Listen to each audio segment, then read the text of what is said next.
Good morning. So it is now day 7 of my Let's Learn Quantum Mechanics project. We just double check that everything is a-okay. We were having a little bit of technical issues yesterday. If you've been noticing, I don't know whether anyone's going to notice, but if you've noticed, I've been having one session in the morning, one session in the afternoon. But yesterday afternoon has like 4 videos, and that's because we kept going offline and I kept having to reset the feed. So I'm hoping this is not going to be a persistent issue, because obviously dealing with live streaming troubleshooting impacts my ability to learn quantum mechanics. But so far it's been pretty good. It's just been that one afternoon. So just a quick recap where we're at. I try to do this each time I come online, just so that if this is the first video you're watching, you have some sense of what's going on, even though I'm well aware that if you do not know anything about quantum mechanics, or you don't know anything about this subject, when I start doing the work, it might not be super edifying what I'm doing. But I think I'd like to give you just sort of a broad overview of where I am in the class at the very least. So basically the class is 24 lectures. One of my first goals was get to lecture 10. I did that fairly soon. And then it was to work on the first 5 problem sets.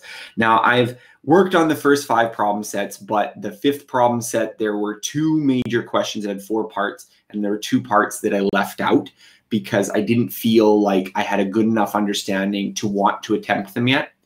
And what is the motivation for that? So if I had infinite problem sets and infinite feedback, I would just go through them, because doing them and getting the feedback is a good way to learn. So I don't want to imply that you should wait until you're ready. However, the reason that I'm approaching it this way is because my problem sets with solutions are actually quite limited. I don't have an infinite number of these.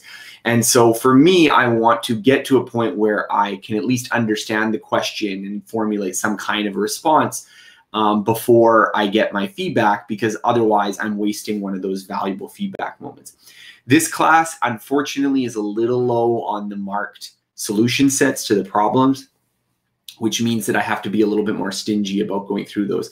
I wasn't foreseeing it being a problem when I was planning it, planning the project last month, because I had, have 10 problem sets. I figured that would be plenty.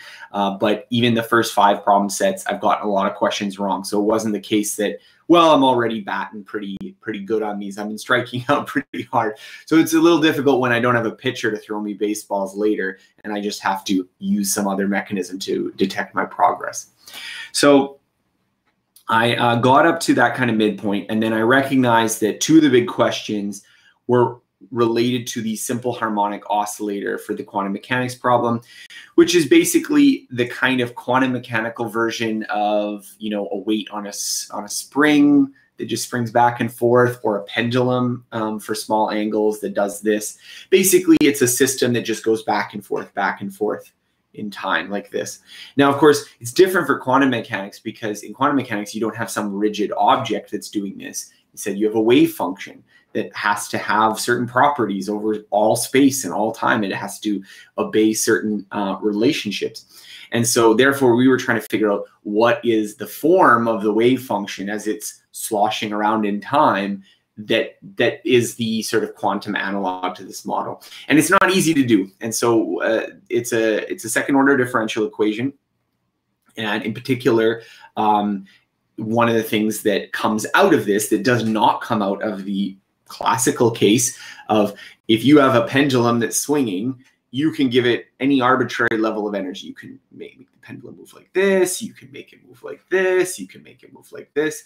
Whereas in the quantum case, because this wave function has to have a certain shape, and it has to have certain relationships between its shape, it is constrained in this way that it has quantized, hence quantum mechanics, hence the whole reason we're doing this, quantized energy levels. And so it's not possible to just have arbitrary amounts of energy in this system. It has to have either one bump, or it has to have, a single node, or a node place where it reaches 0 in the equation, or it can have kind of like a, I'm going to do it with my hands. I can only do so many with my hands. Or it has to have this kind of shape, or so there's a kind of discrete number of bumps that it can have in this quantum harmonic oscillator. Now, there is an infinite tower of these, depending on how big the potential well continues to hold. It can continue going forever. And there's some nice properties about them. For instance, that they're evenly spaced, so that, you know, you have one energy level at, let's say, 10, then there's going to be one at, or let's say we have one at 10 and one at, one at 10 and one at 20, one at 30, one at 40 examples. And that even spacing is also something, again, that you wouldn't necessarily anticipate just by looking at it. So yesterday, I went through and spent a lot of time trying to understand the kind of brute force method for understanding this differential equation. And so the brute force method is basically, assuming you don't know anything and you just have to solve this differential equation, what would be a reasonable way of approaching it? And I went through two different explanations. I went through one from my textbook here, this Introduction to Quantum Physics. And this explanation in some ways was a little unsatisfying because it was, it didn't really give the, well, why would you make that assumption? Or, well, why would you make that decision? However, I found it a little easier to follow. It doesn't have quite as many steps as what was done in the lecture, which I found kind of confusing. So I went back through both of them, and they're both kind of doing the same thing, but they're kind of getting at it in a little different ways, a little different assumptions.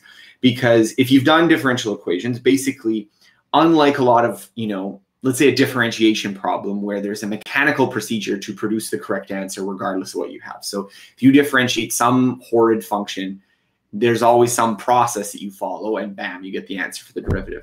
Now, when you do an integration, of course, that's not as simple as that. You kind of have to be like, well, what if you differentiated it, would you get this? And sometimes that's easy to do, and sometimes it's really hard to do. Well, for partial differentiation and differential equations, and not only is this difficult to do, there are many partial differential equations where there is no analytic solution known. So we don't know how to express the evolution of that thing in terms of some kind of normal equation, and you have to use numerical methods and whatnot. And so in general, because there's no guaranteed procedure to make it work, the process of solving these equations is like, well, I mean, maybe it's going to have this kind of shape. And then you plug it in and you test it and you're like, okay, well, this comes out. So how do I, so there's a lot of this working around it, and that's why it's difficult. And so in this particular case, we recognize that the solutions to this harmonic well have to have two things. Well, one, they have to diminish as you go really far out. And in particular, because the potential well has this kind of quadratic shape, that what that means is that you should be dropping off as a Gaussian. So once you're outside of the range that you're allowed to be in, so the classical case, you know, you can think of a big bowl and some frictionless object sort of like sloshing back and forth. It will slosh between the same height on both sides back and forth. So this is the sort of classically allowed region that if you start a ball here and it swings all the way down here, it's never going to swing back up here. Like there's no chance of that. Whereas because of the quantum case, it can't just sharply go off to zero just because it's just slightly above the potential. It has to trail off. So what's happening is we're trailing off the wave function at these points. And what we found is that it should go off by a Gaussian. The second thing is that, well, we need it to have, there's going to be different curves. So one way of doing that was to just assume that, well, maybe it's some kind of polynomial function. And in particular, we looked at the form of the differential equation. We just put a generic polynomial into the equation. And what got spat out was, well, there's this relationship between the even powers and the odd powers of the polynomial, meaning that if you know one of the even solutions, it will tell you what the coefficients are for all the powers above it. So if you know it's sort of like, you know, a0 to the x, then you also know that it's, you also know x, sorry, if you know x0, then you know that it's x, if you know x to the power of 1, then you know x to the power of 3, x to the power of 5, x to the power of 6. Similarly, if you know x to the power of 0 are just sort of the constant term, then you also know x squared, x to the fourth, et cetera, et cetera. So this is good because two unknowns, that's sort of what you would want for a second order differential equation. Basically, what's the starting position, what's the starting momentum, and then that should give you the rest of the behavior of the system. So that's good. The challenge is that if you look at this behavior generically speaking, it blows up. It doesn't actually behave well in this sort of extreme. Basically, if you have this polynomial, as it continues to grow, it's diminishing each time. So the amount of each polynomial is diminishing, but it's not going necessarily to zero if we don't choose the value right. Then it will extend out in space and potentially complicate our whole Gaussian. So our Gaussian overpowers a polynomial in the extremes. So it doesn't matter if you take 10 to the x to the power of 1 billion. If you go far enough in x, a Gaussian will still make that equal to 0 if you multiply it by a Gaussian, because it's just shrinking off at a very, very fast rate. However, this polynomial is not necessarily finite. It has these sort of terms that just keep iterating the next and the next and the next. And so if you look at that, it can blow up. It can go bigger. And so the only way that you can prevent that, the only way you can prevent it from blowing up is if at some point it terminates. So at some point, these polynomial sequence that you take the relation between the coefficient for, let's say, x and x cubed, that what you do to get the coefficient means that the coefficient for x cubed is exactly 0. And this exactly 0 behavior, and it depends on the energy, the exactly 0 behavior is what we expected from this problem, is what we wanted from this problem to show that it has to have discrete values. Another way of knowing that it has discrete values, or a way of thinking about having discrete values, is that, well, we know that it's going to have some kind of ripple. And one of the issues with this kind of ripple is that in the Schrodinger equation, if a spot on the Schrodinger equation, because the Schrodinger equation is related to each other throughout its whole span by its second derivative. It follows this wave equation. And if it ever has a point where it is both 0 and the derivative is 0, meaning that it has either an inflection point or it has a kind of, it bottoms out or tops out at the 0. So you have derivative equal to 0 and the function itself equal to 0, then that means the only way that the solution can hold is that it's 0 everywhere. And that's not a physical thing, because we need to be able to take the square, the square normalized version of this is the probability. So if it's 0 everywhere, well, that doesn't even, that coincides with not being a particle there, which is not what we want. So this also was another intuitive way of understanding why there has to be kind of discrete ideas, because you can't continuously transform the individual states from one to the other without running into this problem. So it means that basically the sort of, if I'm thinking about it this way, I don't know whether I can do it with this paper, but like we have a function that looks like this, and then the next function is going to be like this, and it's going to bend like this. And there's no continuous way to do it. Like they would just kind of snap from one to the other. And then you'd have a third one where it would be like this. I'll probably draw it a little better later, but this understanding is that it's kind of like pop, pop, pop, pop, and it's kind of making the additional wave functions. So we did the brute force method, which obviously if you know what the solution is, you can get at it because you can make the right guesses, but it's not easy to do. And especially if you didn't know what the form of the equation was, you could spend a lot of time figuring it out.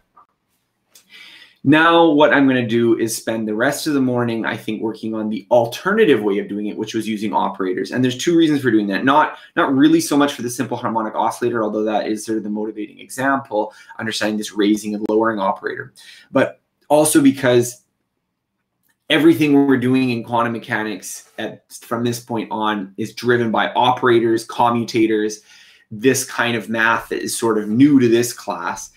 And understanding those operators, understanding what they do, what relationships between operators imply physically about what the operator measures, what the uncertainty is, what the expectation is, that I want to get a little bit better at that.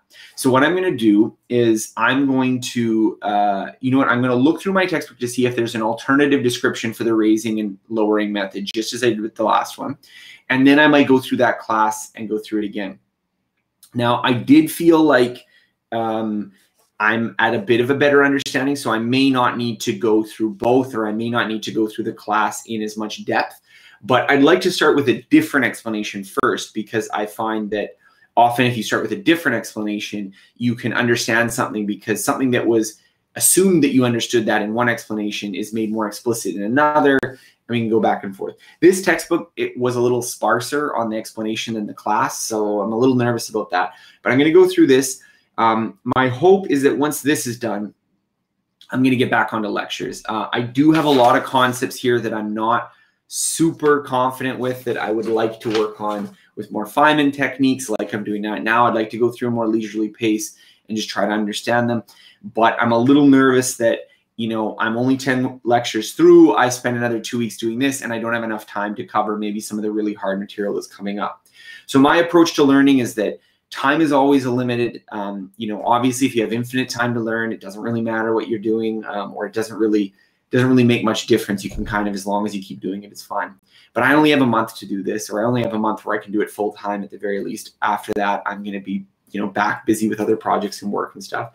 And so I allocated a month. And so for me, my goal is how can I understand this the best given only a month? And so that's going to involve some trade-offs. It's going to mean there's some details that I would have liked to have gone in more depth, but I didn't have time for. So because there's this trade-off, I want to cover as much of the class as possible so I can at least get, you know, that first layer of understanding for everything, and then go deeper on those parts that are super important. And then if there was one detail that, you know what, I didn't really master that in the class, then, you know, that might be what happens. So let's switch over here now to my, you know what, I might just do, I was finding this a little bit challenging where I had my camera, like my camera of my face and my picture, it was kind of blocking some of the notebook. So I'm going to start working with this just because I'm going to be going back and forth with the textbook, and having my face in the window is going to obscure that, I think. But let's start with this now, and I'm going to, you know what, this is almost a full page, so I'm going to just put it right here. This is kind of a ritual for me. Just putting the understanding, big caps. I've done so many of these. Oh, sorry, operator.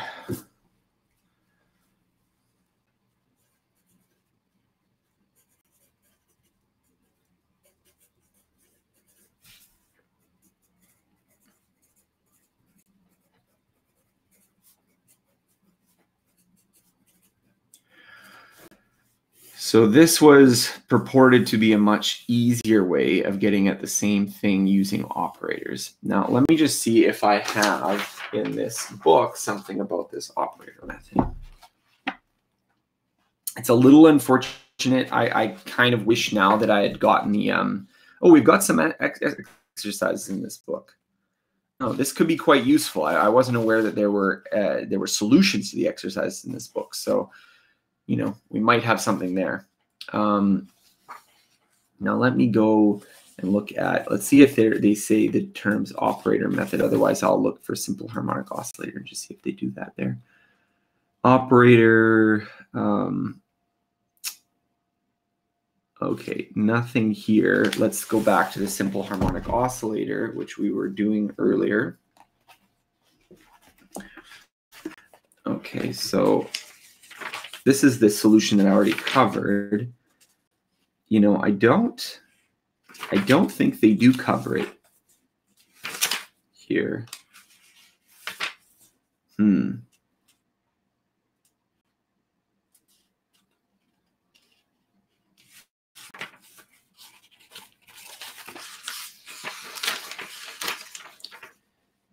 Yeah, so I don't think they do it here. So this means that I'm going to have to do it with the lecture. And let's just jump over and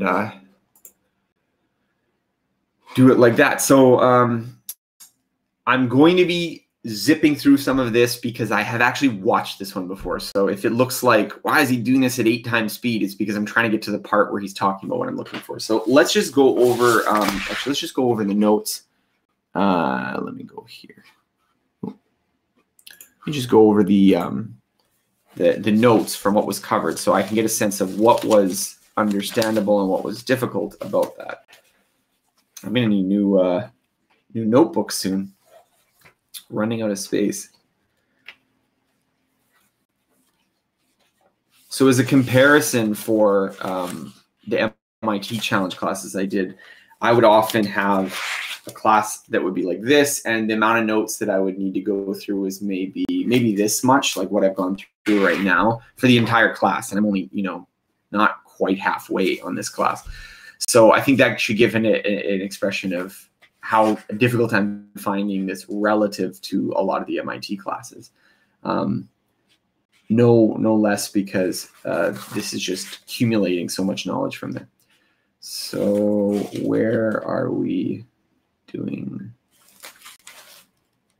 Okay, it was not lecture 8. Lecture 9. So, no, can't see it. All right, so we had outcome of this for discrete energies evenly spacing, and so this is the operator method. So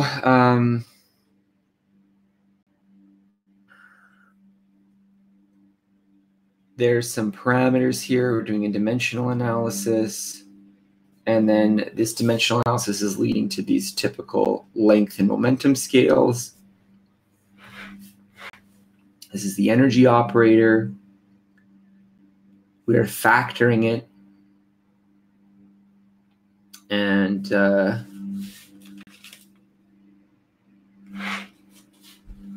from this factor, we're getting this A operator, and this A adjunct, and then we're talking about what it means to be, or sorry, an adjoint, what it means to be an adjoint operator. And then we're trying to figure out what is the adjoint of some of these functions, like what's the adjoint of the derivative, and in this case, the adjoint of the derivative is the negative derivative. What is the adjoint of x? And that adjoint of x is x. What is the adjoint of this? So the adjoint of momentum is adjoint of moment. Oh, you can't see it. Adjoint of momentum is this, and then what else did we cover here?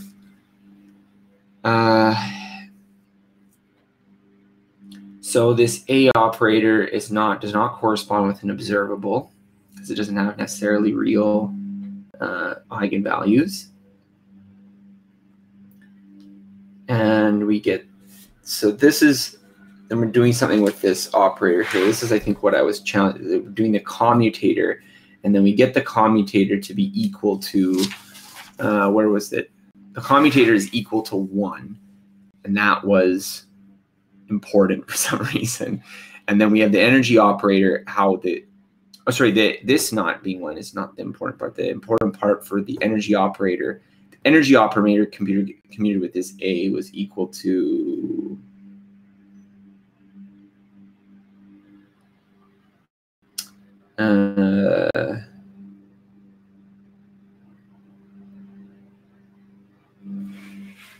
was equal to this, the same operator times some factor plus some factor here. And so this was what led us to believe this was raising and lowering operators. And then we had some application of this, and then this kind of, basically the idea that this commutation relationship was what was telling us that this was a raising and lowering operator. And because we started with the A operator was a lowering operator, or A for annihilation, that it would lower down, and it must at some point equal exactly 0. Otherwise, we're having these negative energy states. So I kind of understand this, but I think this is going to be a good exercise in really sort of digging down, trying to really understand it in more detail. So yeah, someone's asking me what I'm going to do in the Feynman technique today. That's what we're doing right now. I don't really think of the Feynman technique as a single method. I kind of think of it a little bit more as like almost a family of techniques where you can apply them in slightly different ways for different purposes. And so one of the ways is if you don't really understand something, then you can just try to go follow along with like a lecture and try to at the same time explain it yourself, or a textbook or your notes or something like that.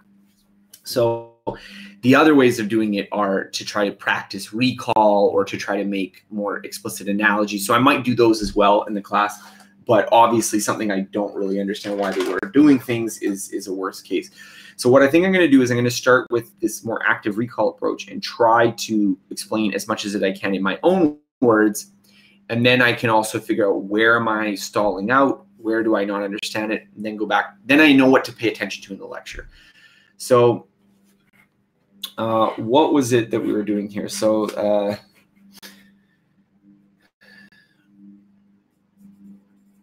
basic motivation for this.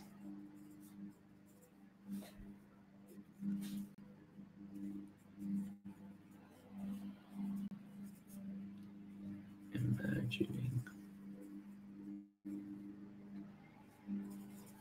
what the typical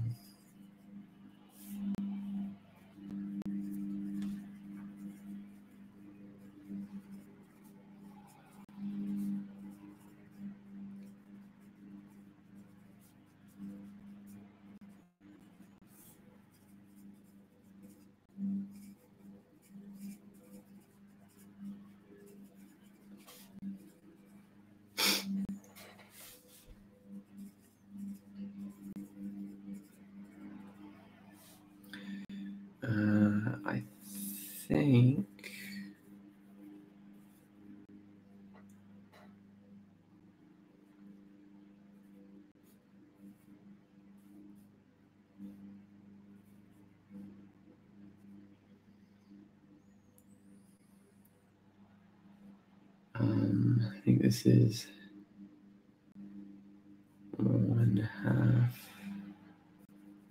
m omega naught psi is equal to E.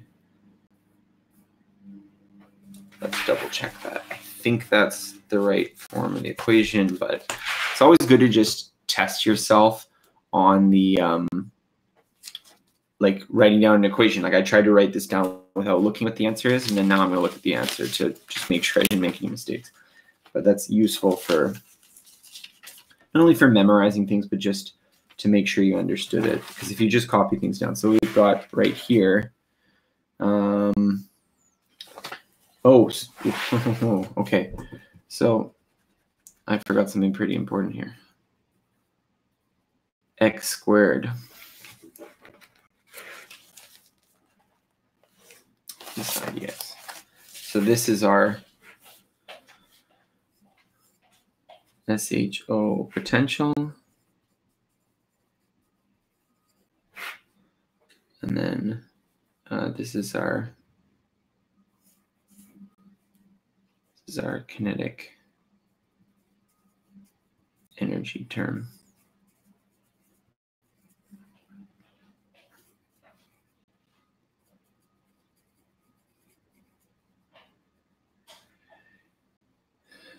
Eigenvalue. So just, it's always good when you have a formula to try to explain the parts of the formula. I think can you guys see this? It's a little blurry. Unfortunately, there's not too much I can do. So we have this. So we can use dimensional analysis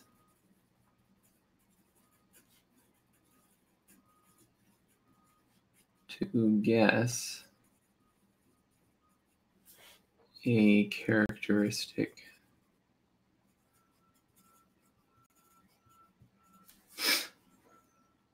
length x0 and momentum P0 for this system in terms of fundamental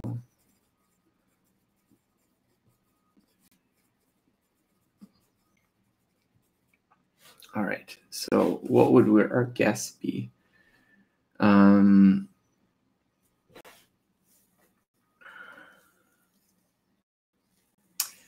So what is h bar? So let's try this again. This is equal to joules times seconds, which is equal to, well, joules is equal to force times, do I want to use, yeah, I'll use, it's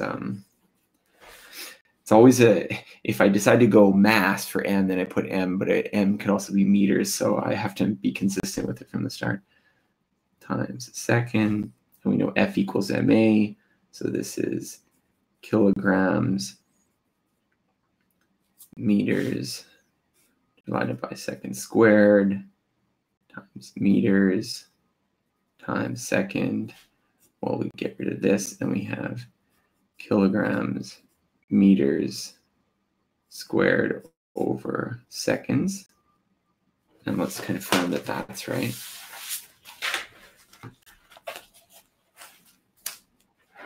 So this is our, I think this is, yeah, the operator method. Okay, so I think this is right. This is right. Okay, and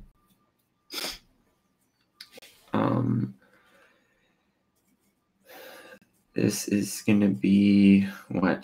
This is dimensions of this is 1 over time, because this is the frequency. X squared is obviously length. M is kg. So we have, what do we have? Kg squared. Did I make a mistake there?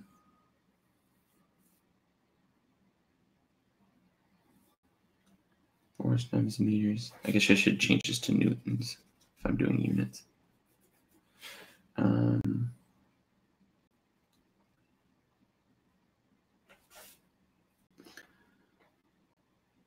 G squared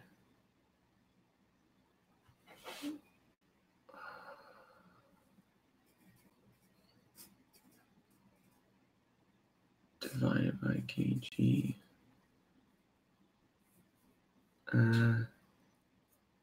This seems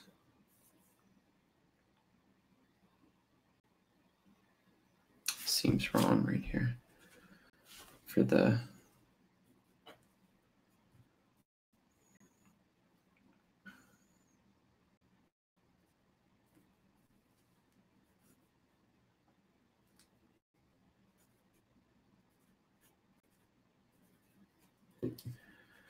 r over m.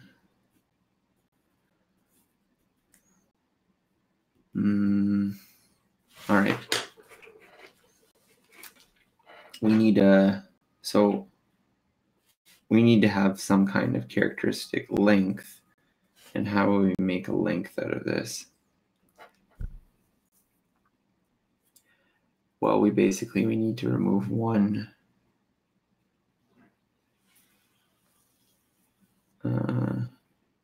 Are these constants?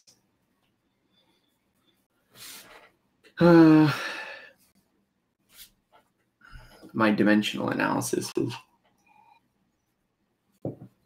not great. So let me just, you know what, I'm going to just jump over here. Let's go. Planck's constant is in joule seconds.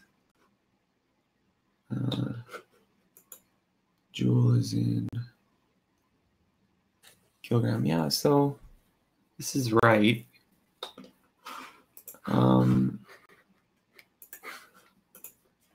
So that's right. And then this would be this kilogram. We're just going to be what? It's going to be kilograms meters to the fourth second squared.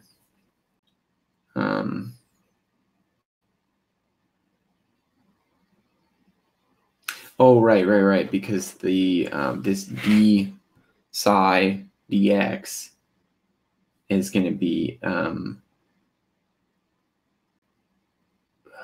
it's going to be 1. Well, psi is going to be equal to 1 over. It's 1 over root meters. I forgot about these terms. 1 over root meters, and then d psi dx is going to be 1 over root meters times 1 over meters, and then I think it's times 1 over meters again because we're doing squared. So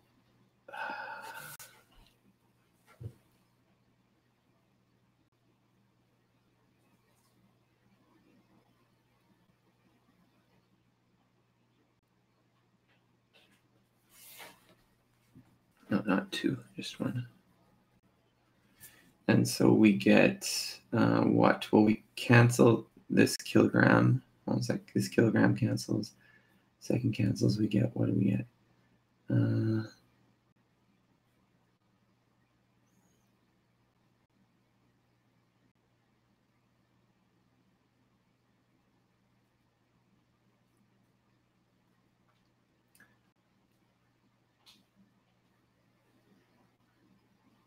Well, this gets reduced by, All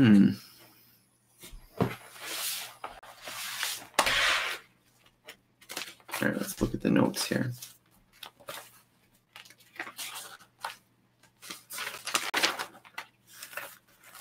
Should make a little.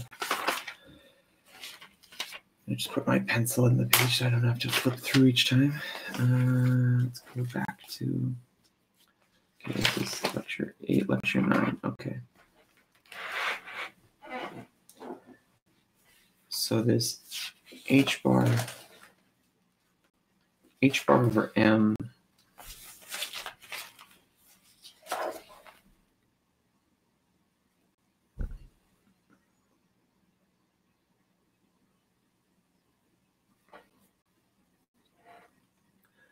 well, if we need in terms of an energy, it would be equal to this, so kilograms meters to the fourth. It's going to be meters squared. So this is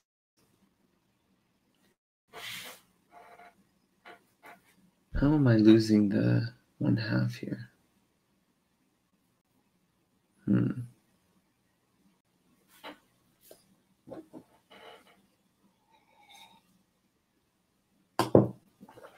Okay, I'll put this right here so you guys can see.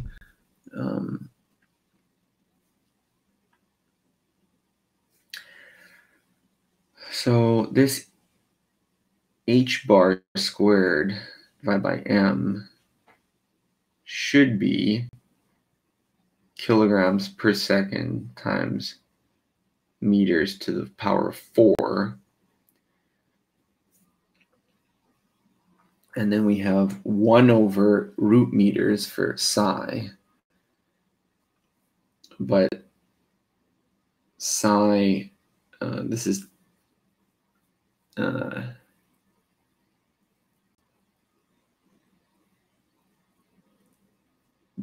psi is psi is 1 over root meters. I'm getting this dimensional analysis wrong. So how am I doing this right here? This is because these two should cancel out a factor of 2, which is what we need. We're missing a second for joules. Right, let me look back at this function here. Where do I have the Schrodinger equation?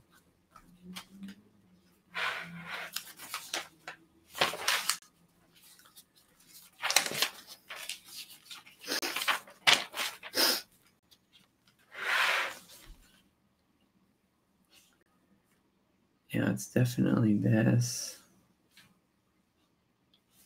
X. Oh boy.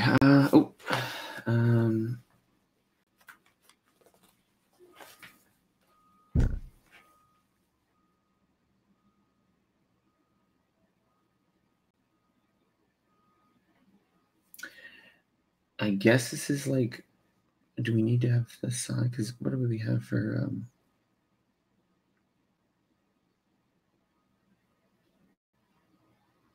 because the unit should be kilogram meters squared per second squared. And I only have 1 second there in the denominator. I also have this root 1 over length.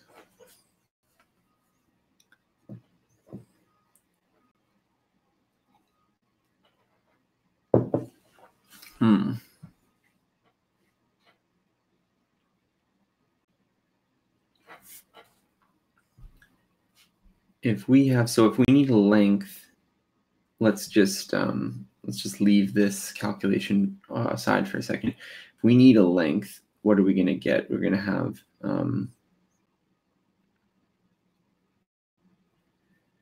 so this is the units of h bar, and we need to have meters. So if we take the square root, because we're going to need to drop down the square, and we're going to have h bar, because we need to have, we'll have this, and we're going to, because this is 1 over seconds, changes to seconds. If this is 1 over seconds, then we're going to want to multiply it and divide by our mass. And now momentum, what is our momentum going to be? Well, momentum is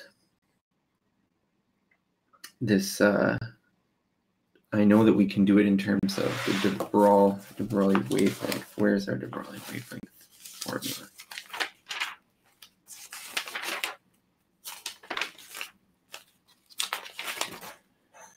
Equals h bar over lambda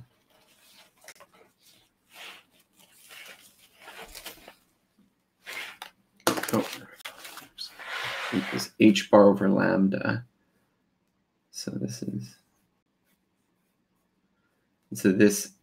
is also a distance. So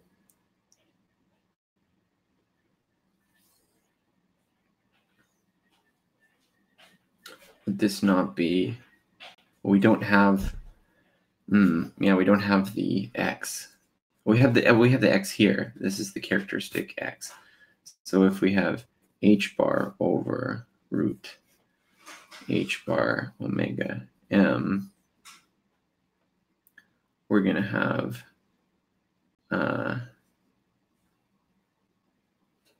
h bar times m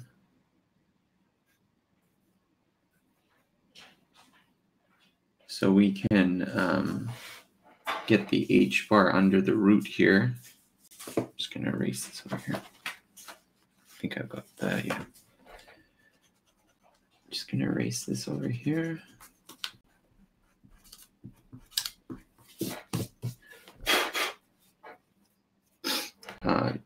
And bring it in. And I'm going to have h bar m over. Okay, so let's see if that was the answer for that part of the understanding. Yeah. So yeah, the square root is that. So this is h bar, h bar m omega. No, I did that wrong.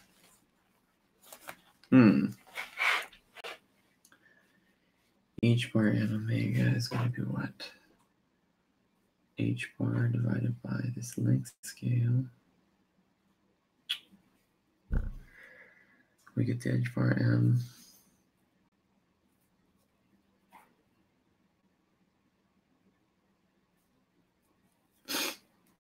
Why are they all multiplied against each other?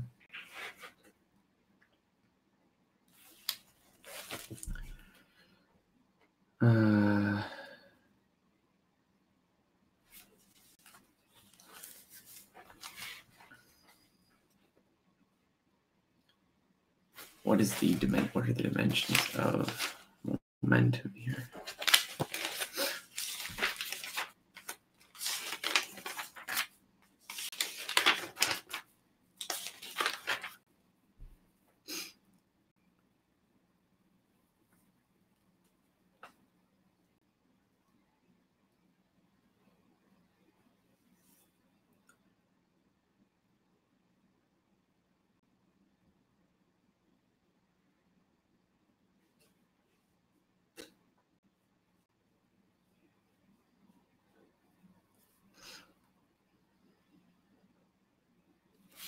Okay, I'm going to just leave a point in that. So I think we've gotten to a point where I'm going to want to go through the lecture now so I can get a little bit of a better understanding of what's going on here.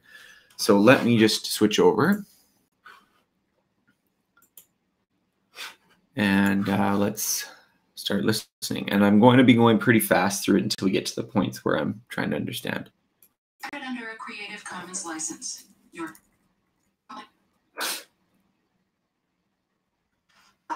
One covered for me last time. I fled. I was out of town. I was at a math conference.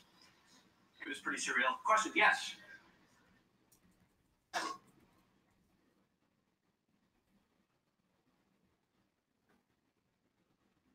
Okay, let's wait until he starts talking about the operator method.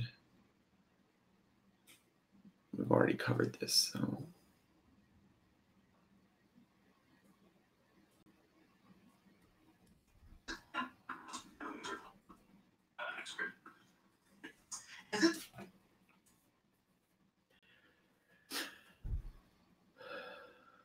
This is the operator that we want to, whose eigenvalues we want to insert. Okay. So that's the first starting point is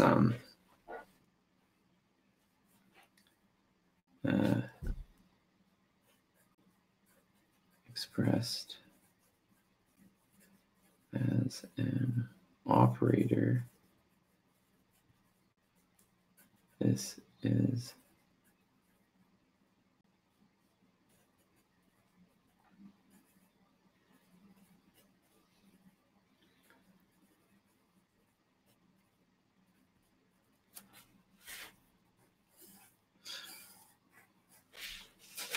we'll maybe switch over to the new page here.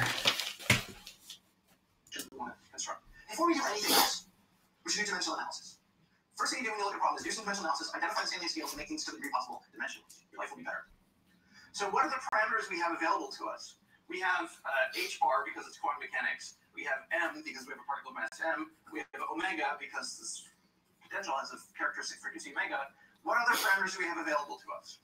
Well, we have c. That's available to us. But is it relevant? No, it should play no. If you get an answer that depends on the speed of light, you've made some horrible mistake, right? So not there. What about the number of students in 804? No, there are an infinite number of parameters that don't matter to this problem. What you want to know is when you do dimensional analysis, what parameters matter for the problem? What parameters could possibly appear in the answer? And that's it. There are no other parameters in this problem. Yeah? So that's the full set of parameters available to us. This has dimensions of momentum times length. This has dimensions of a mass, and this has dimensions of 1 upon the time. And so what characteristic scales can we build using these three parameters? Okay, well, so pause right there, because if this is h bar is momentum length, well then if we want to do characteristic momentum, so you'll notice what I'm doing here is once I feel like I've got enough to try to solve it myself, I try to solve it myself. Now, obviously, I can just sit and watch him, and sometimes that's useful. If I find I'm still screwing things up, then sometimes I need to watch through it all. But I like to do this approach because it's kind of testing myself to see that I'm following and I understand. So, So if this is characteristic of momentum times length, then that means that if we want, so momentum characteristic of h bar over x. So we already have this one. So we have the x bar.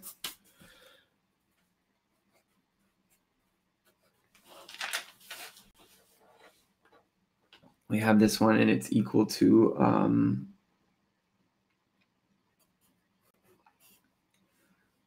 root of h bar over m omega. And then this is equal to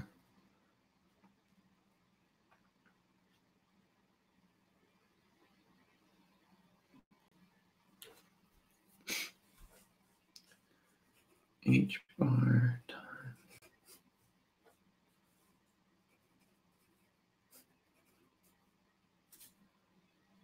That's right. Well, h bar omega. No. It's maybe I got that wrong too.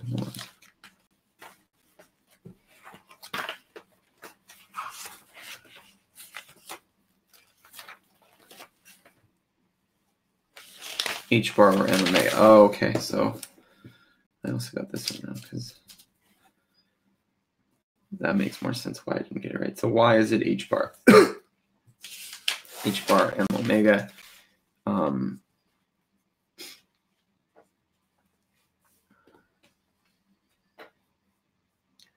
So this makes sense, but why is it this? So h bar over m omega. So we have kilograms meters squared per second. And so if we divide by omega, we're going to get seconds in the top here. So we got to divide by this, and we got to divide by that. Okay, so just some algebra mistakes there. This is a momentum times a length. If we multiply by a mass, that's momentum times mass times x, which is almost momentum again. We need a velocity, not a position, but we have 1 over time. So if we take h bar times m omega, so that's px times m over t, that has units of momentum squared.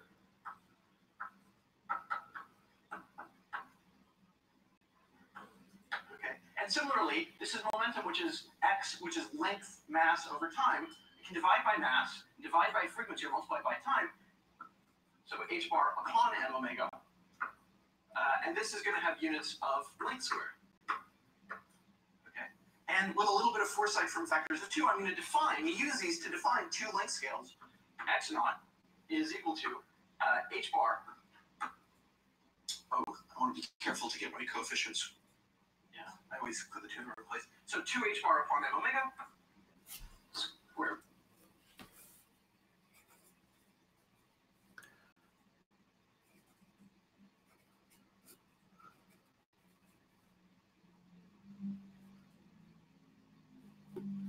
Oh, it's like, no, it says x.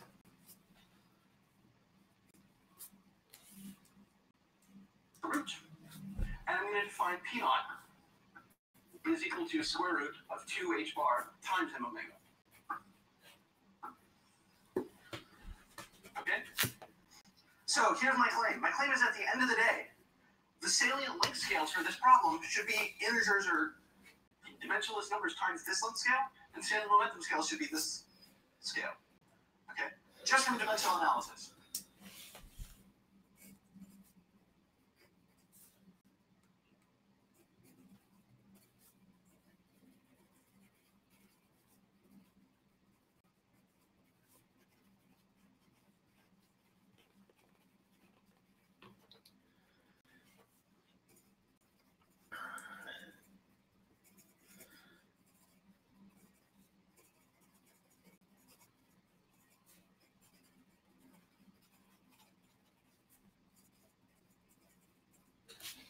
So if someone at this point says, what do you think is a typical scale? What is a typical size of the ground state wave function, the typical length scale over which the wave function is not zero. Well, that can't possibly be the size of Manhattan. It's not the size of a proton. There's only one length scale associated with the system. It should be of order x naught. Always start with dimensional analysis. Always. Okay, so with that, we can rewrite this energy. Oh, sorry, and there's one last energy. We can write an energy thing with energy, which is equal to h bar omega. This times frequency gives us an energy. So we can rewrite this energy operator as h bar omega times p squared over p naught. So this has units of energy, so everything in here must be dimensionless. And it turns out to be p squared over p naught squared plus x operator squared over x naught squared. So that's convenient. So this has nothing to do with the operator method. This is just being reasonable. Okay, why did we do this?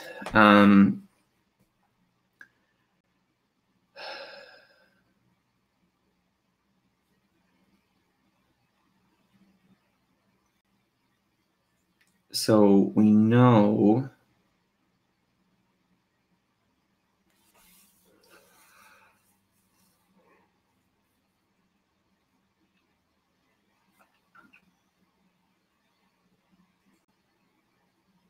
okay.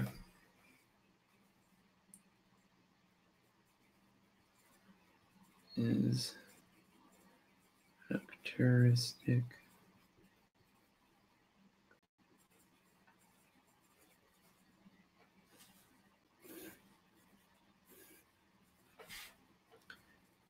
make these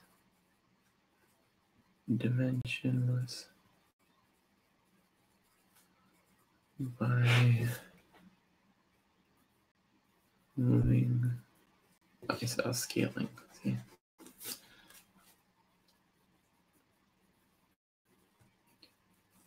By now, why do we do x squared and momentum squared? I think we do momentum x squared because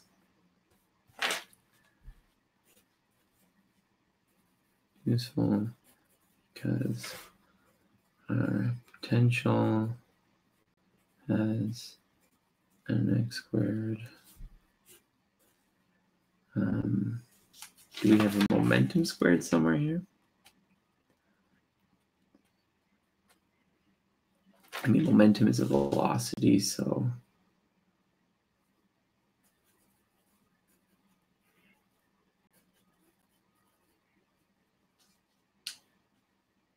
okay. I think that's the explanation.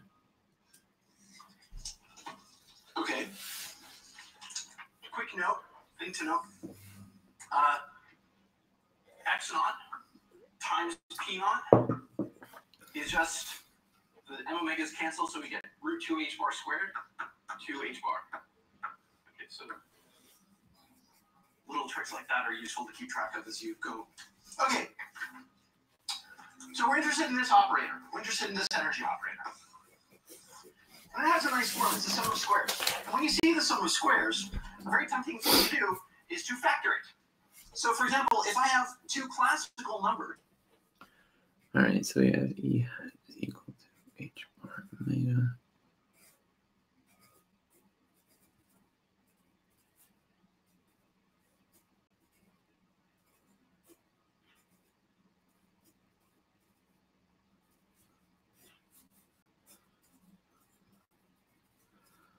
Squares.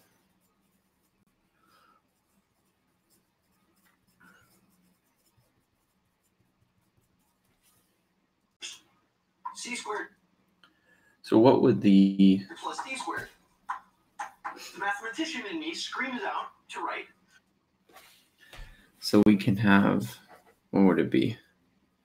The h bar omega p hat over p0 plus x hat over x0 p hat over p0 minus x hat over x0.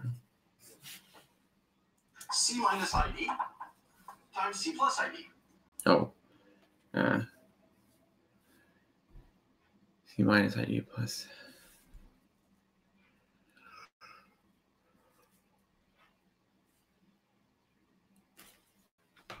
So we can add in the complex things here.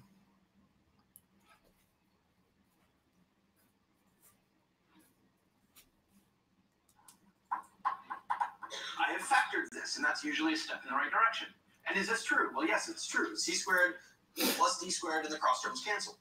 Okay, that's great. 4 complex numbers, or 4 C numbers.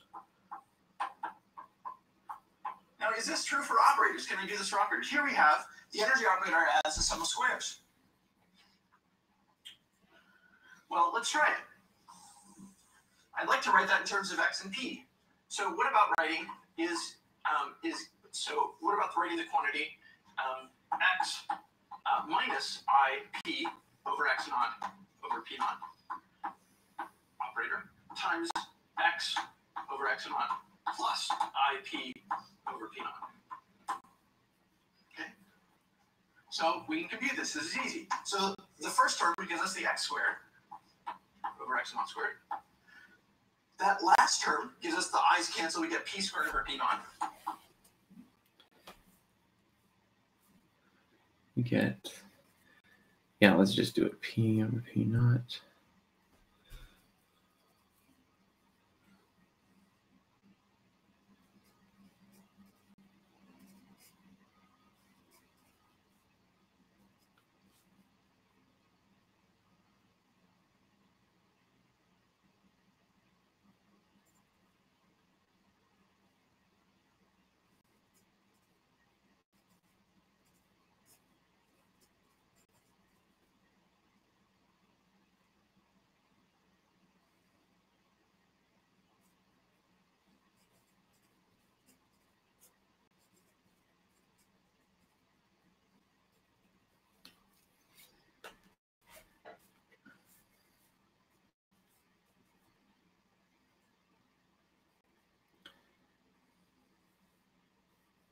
Shouldn't put equal signs here. So let's just do this. Part goes to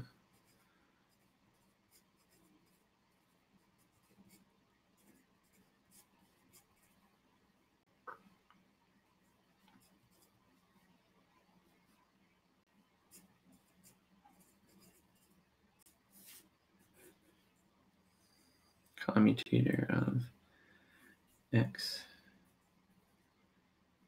p. We already know this is IH bar. And then this is I over 2H bar. So this should be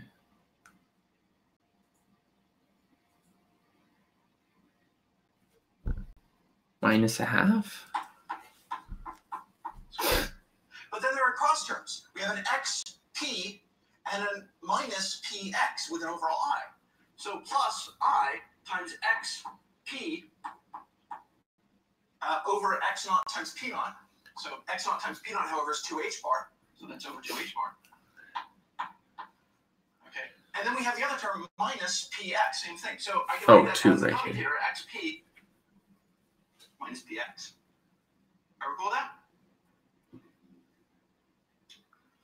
Unfortunately, this is not what we wanted. We wanted just p squared plus x squared, and what we got instead was p squared plus x squared close plus a commutator. Happily, this commutator is simple. What's the commutator of x with p? Yeah, exactly. Commit this to memory.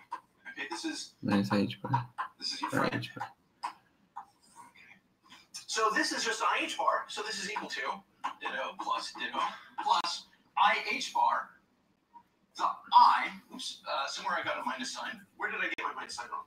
X with IP.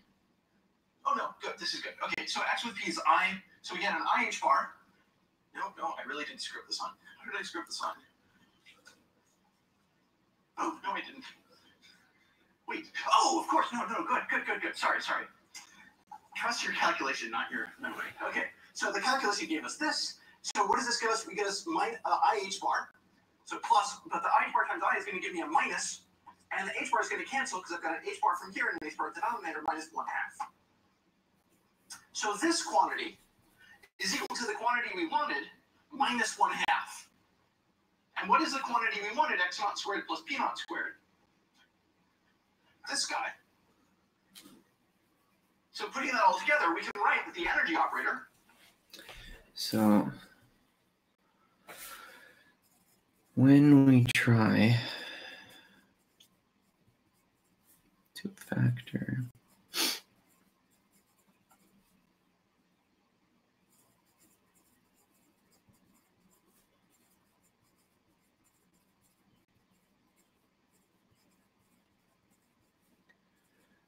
we get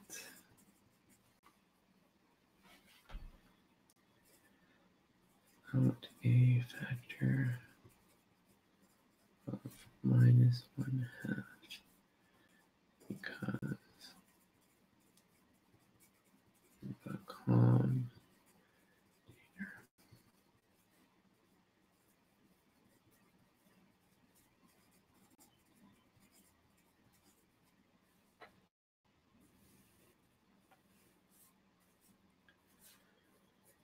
strategically add here. So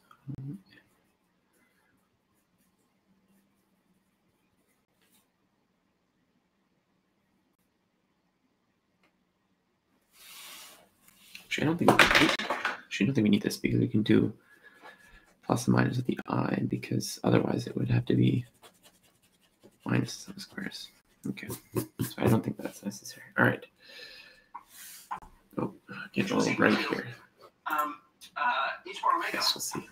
times the quantity we wanted is equal to, well, the quantity we wanted is this quantity plus 1/2 H bar omega times, I'll write this as x over x naught plus I p over p naught. X over x naught over x naught minus plus I p over p naught plus 1/2. Ever go with that? So it almost worked. We can almost factor. So at this point, it's tempting to say, well, that isn't really much an improvement. You just made it uglier. But consider the following. And just trust me on this one, that this is not a stupid thing to do. That's a stupid symbol to write, though. So let's define an operator called A, which is equal to x over x naught plus I p over p naught. And an operator, which I will call A dagger. Is that A dagger I see before me?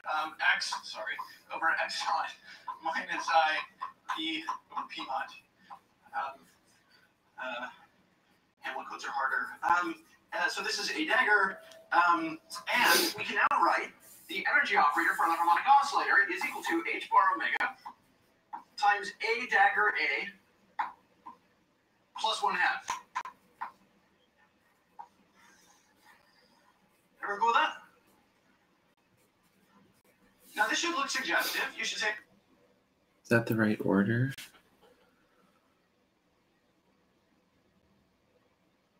aha, this looks like h bar omega something plus 1/2. That sure looks familiar from our brute force calculation. But, okay, that familiarity is not an answer to the question. Meanwhile, you should say something like this. Look, this looks kind of like the complex conjugate of this guy. Right? Because there's an I, you change the sign of the I. But what is a complex conjugate of an operator? What does that mean? An operator is like take a vector, rotate. What is the complex conjugation of that? I don't know. So we have to define that. Okay. So I'm now going to start with a quick math aside. And morally, this is about what is the complex conjugate of an operator. But before I move on, questions. I think I'm going to skip ahead this part because this part here was just defining this adjoint, which I feel like I get.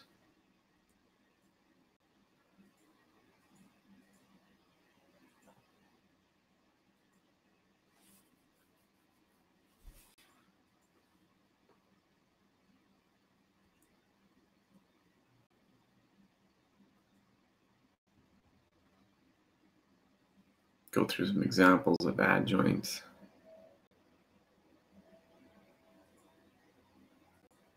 Okay.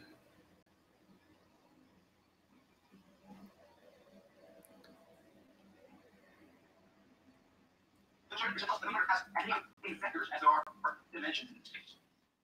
Any vector is one of a basis. But there's only one eigenvector for this guy, even though we're in a three-dimensional vector space. So this operator, rotation by angle theta, is an affirmation, even though it does have its only eigenvalue is in fact real. So it's not an LBF. If you are Hermitian, your eigenvalues are all real.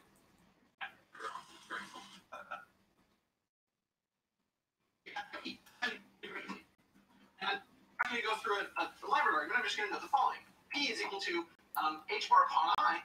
Or sorry, Another example. Oh,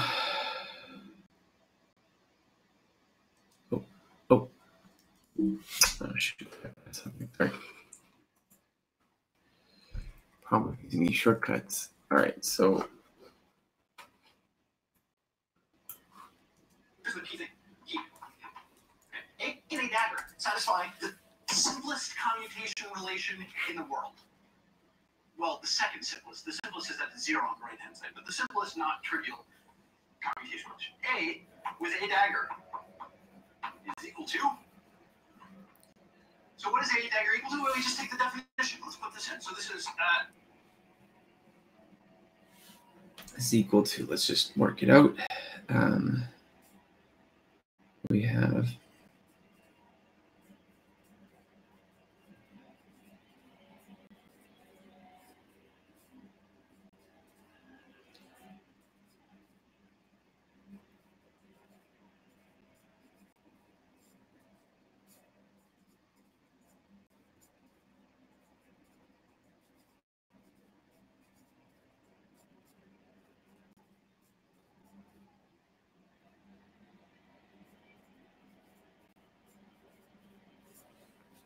We know from here that this gives us, so this is 1/2.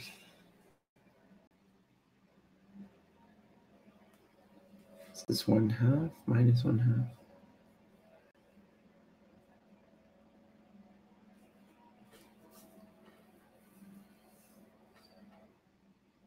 I guess because this is now reversed,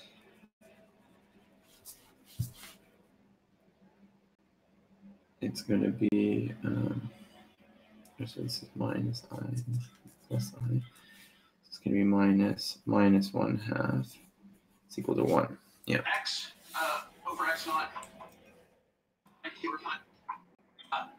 X over X naught. Therefore, there's X commutator X. What is that? What is the commutator of an operator with itself? 0, because remember the definition of the commutator is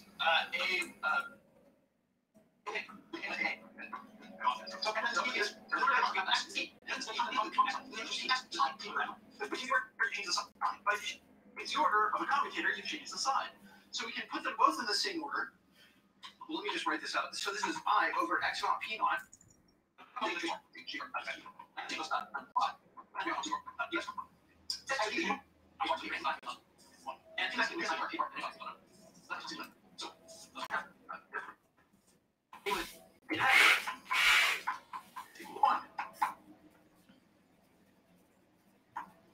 As advertised, that is about as simple as it gets. Notice a couple of other commutators that follow from this. A dagger with A is equal to Minus 1. We just changed the order. That's just an overall minus sign. And A with A is what? 0. A dagger with A dagger. Good. Okay. So we're now going to use this commutation relation to totally crush the problem into submission. It's going to be weeping before us like the Romans in front of the Visigoths. It's going to be dramatic. Okay, so let's check. So let's combine the two things. So we had the first thing is that the form is simple. The second is that the commutator is simple. Let's combine these together and really milk the system for what it's got. And to do that, I need 2 more commutators. And the lesson of this series of machinations, it's very tempting to look at this and be like, why are you doing this? And the reason is I want to encourage you to see the power of these commutation relations. They're telling you a tremendous amount about the system. So we're going through and doing some relatively simple calculations. We're just computing commutators. We're following our nose, and we're going to derive something awesome. So don't just bear with it. Learn from this that there's something very useful and powerful about commutation relations. You'll see that at the end, but I want you to hold on to the slight awkwardness right now, that it's not totally obvious beforehand where this is going. Okay, let's try this one. So, see if we can figure it out. So this energy operator is equal to this minus h bar w of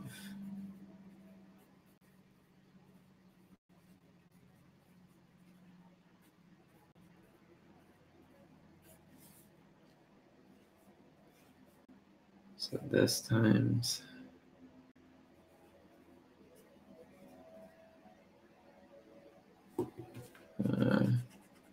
yeah. Can we do it that way? Maybe we should define it the other way. No.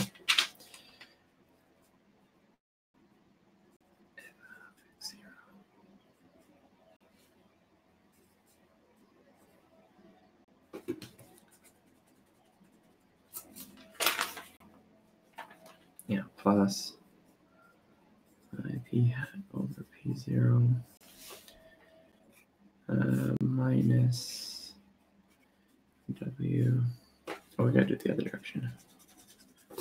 Minus. I guess we can just kind of factor this out because this minus h bar w is just going to be over here on both sides.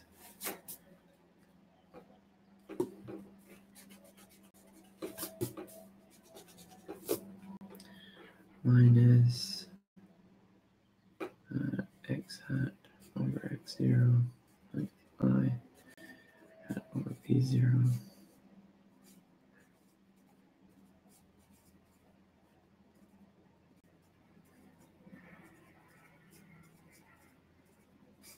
so let's take this first part here. We're going to get p hat squared x hat over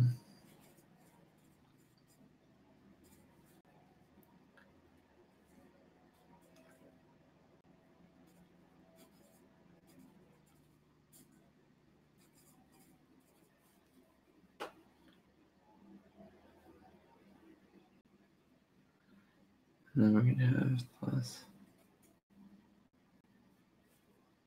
x hat cubed over x not cubed. And we're going to have plus I x hat squared p hat p or p0. Right? And then all of this is going to be minus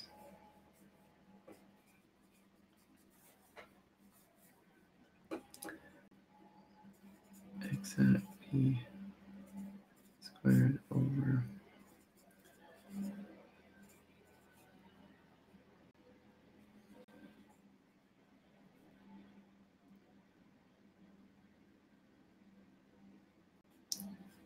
x hat or x hat cubed plus what do we have here? We have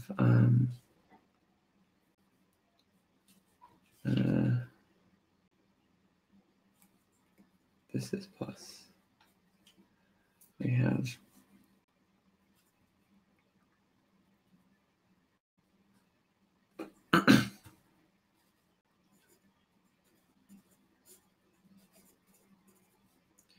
so I already know right away these guys are going to cancel, and then we just have these cross terms here. It's going to be plus I p hat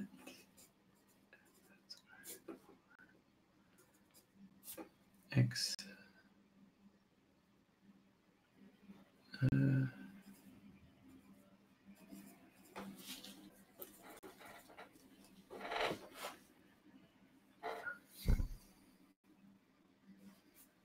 So let's rewrite this out because it's going to be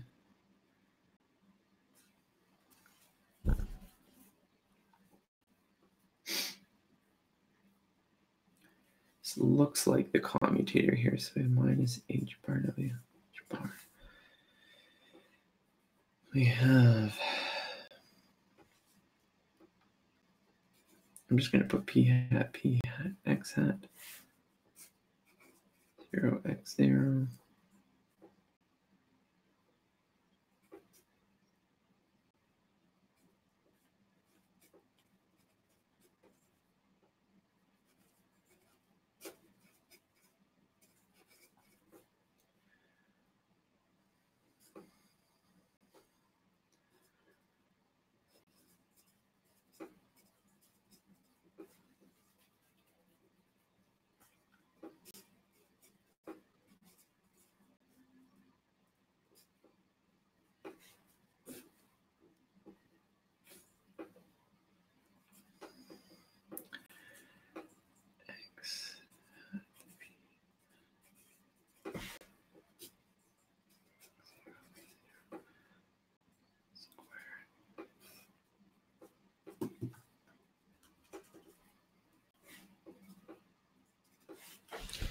So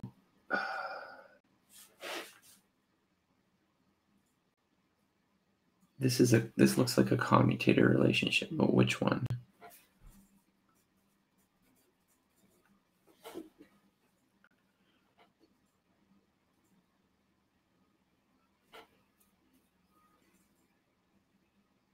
Can we rearrange this? If we get this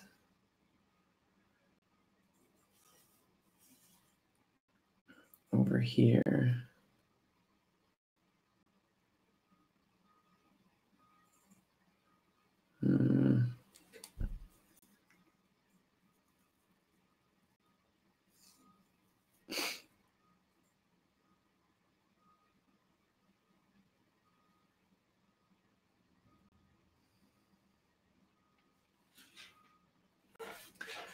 what if we just try moving them around?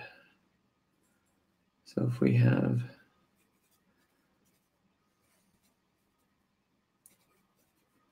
r squared for p0 x squared,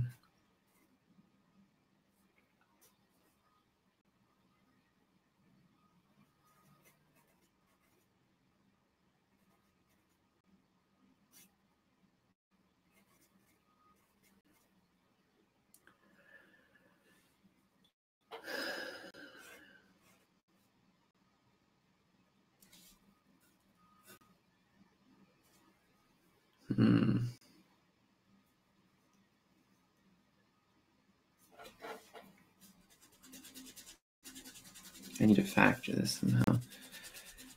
I think if we take it this way, we can go, well, we know from the lecture that we can factor out the, let's switch to this view so you can see it a little bit better here.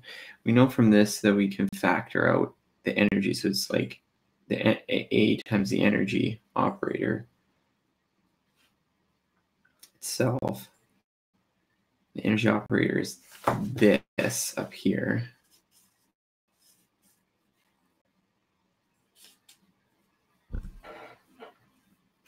So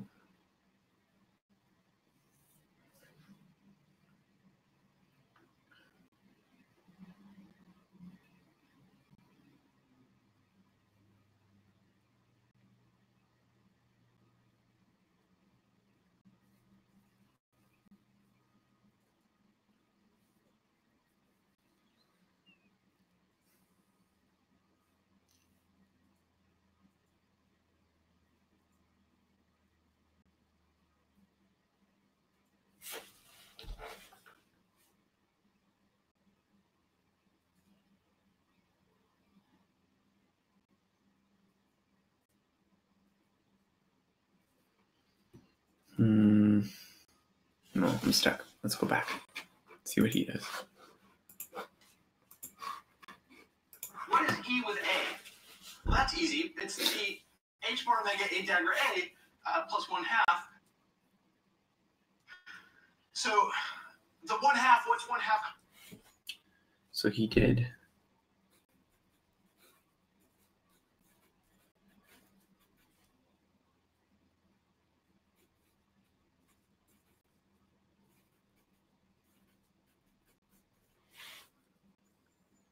Commutator with an operator. 0, because any number commutes with an operator. 1/2 operator is operator 1/2. It's just a constant. The that term is gone. So the only thing that's left over is h bar omega, a dagger a, with a.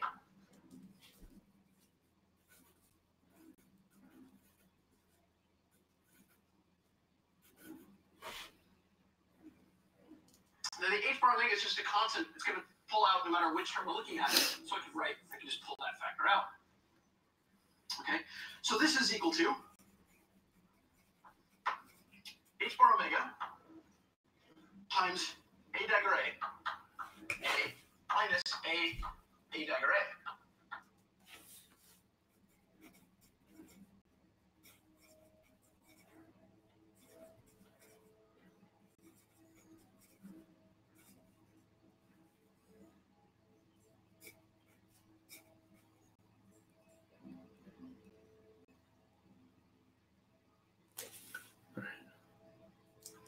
But this is equal to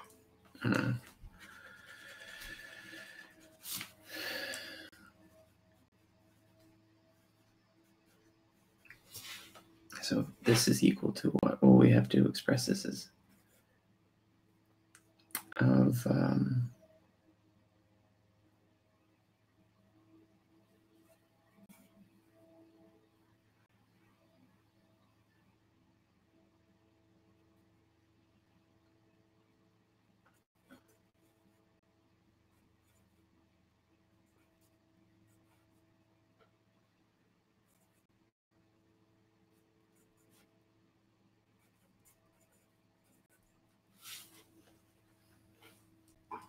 h bar omega. Well, that's a dagger a dagger a. You just pull out the a on the right. A dagger a minus a dagger a. So that's equal to h bar omega. Well, a dagger with a is equal to a dagger with a minus 1 is equal to minus h bar omega, and we have this a left over, a. So e with a is equal to e with a. Well, that's interesting. Now, the second commutator, I'm not going to do it, e with a dagger is going to be equal to, well, let's just eyeball what's going to happen. They can eat a dagger. So we're going to have a dagger minus a dagger a. So we're going to have a dagger in front and then a dagger.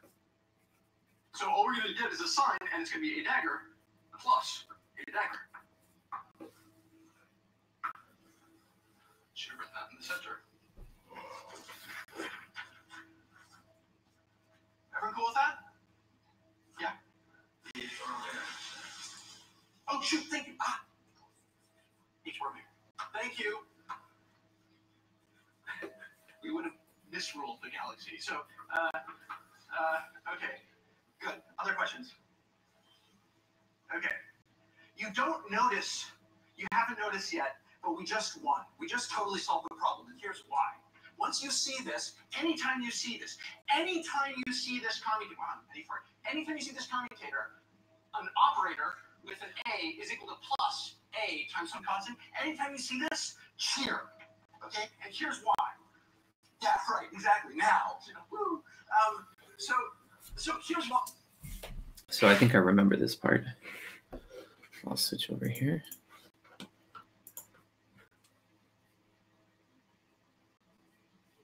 I'm going to just put down some. The changing light conditions are making this a little challenging. One second.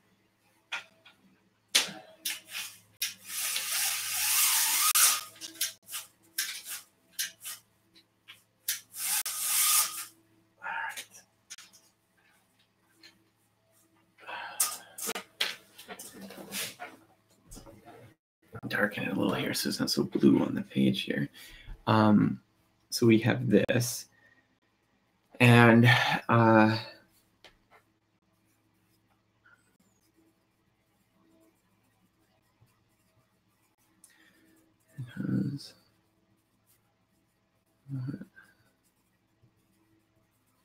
see.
Oh, I gotta switch back on the thing.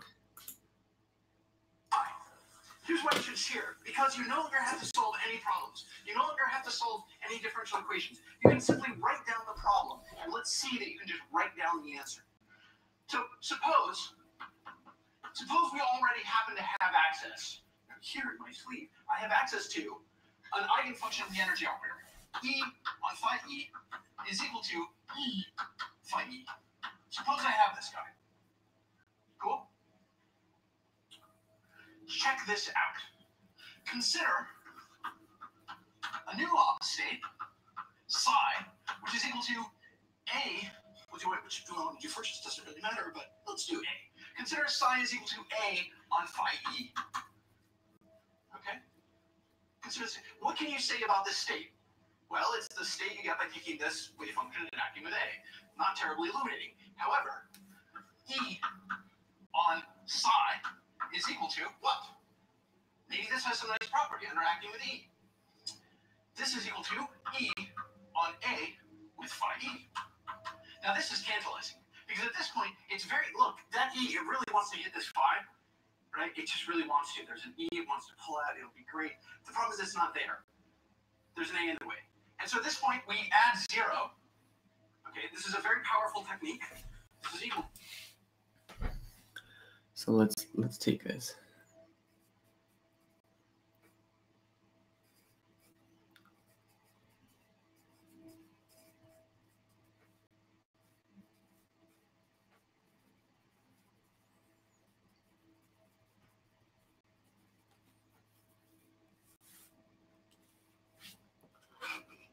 What did he have written here? He had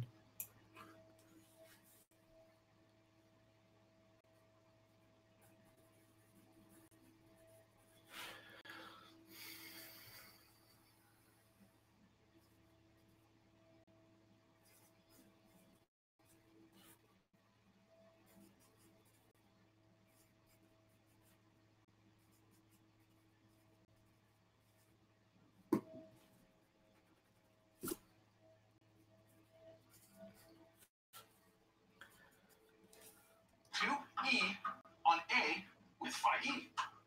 Now this is tantalizing, because at this point, it's very, look, that E, it really wants to hit this phi, right? It just really wants to. There's an E, it wants to pull out, it'll be great. The problem is it's not there. There's an A in the way. And so at this point, we add 0. Okay, this is a very powerful technique. This is equal to E A minus A, E plus AE. Okay, phi E. Okay, but that has a nice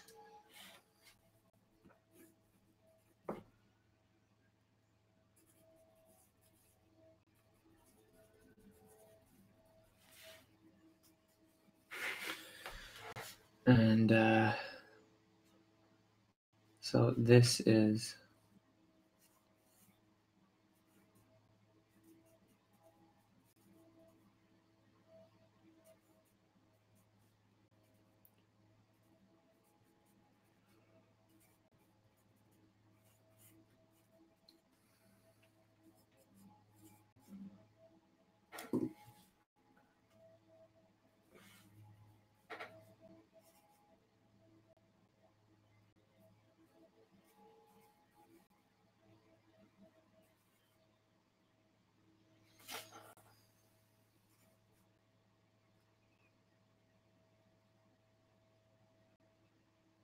expression. This is equal to EA minus AE. That's the commutator of E with A plus A.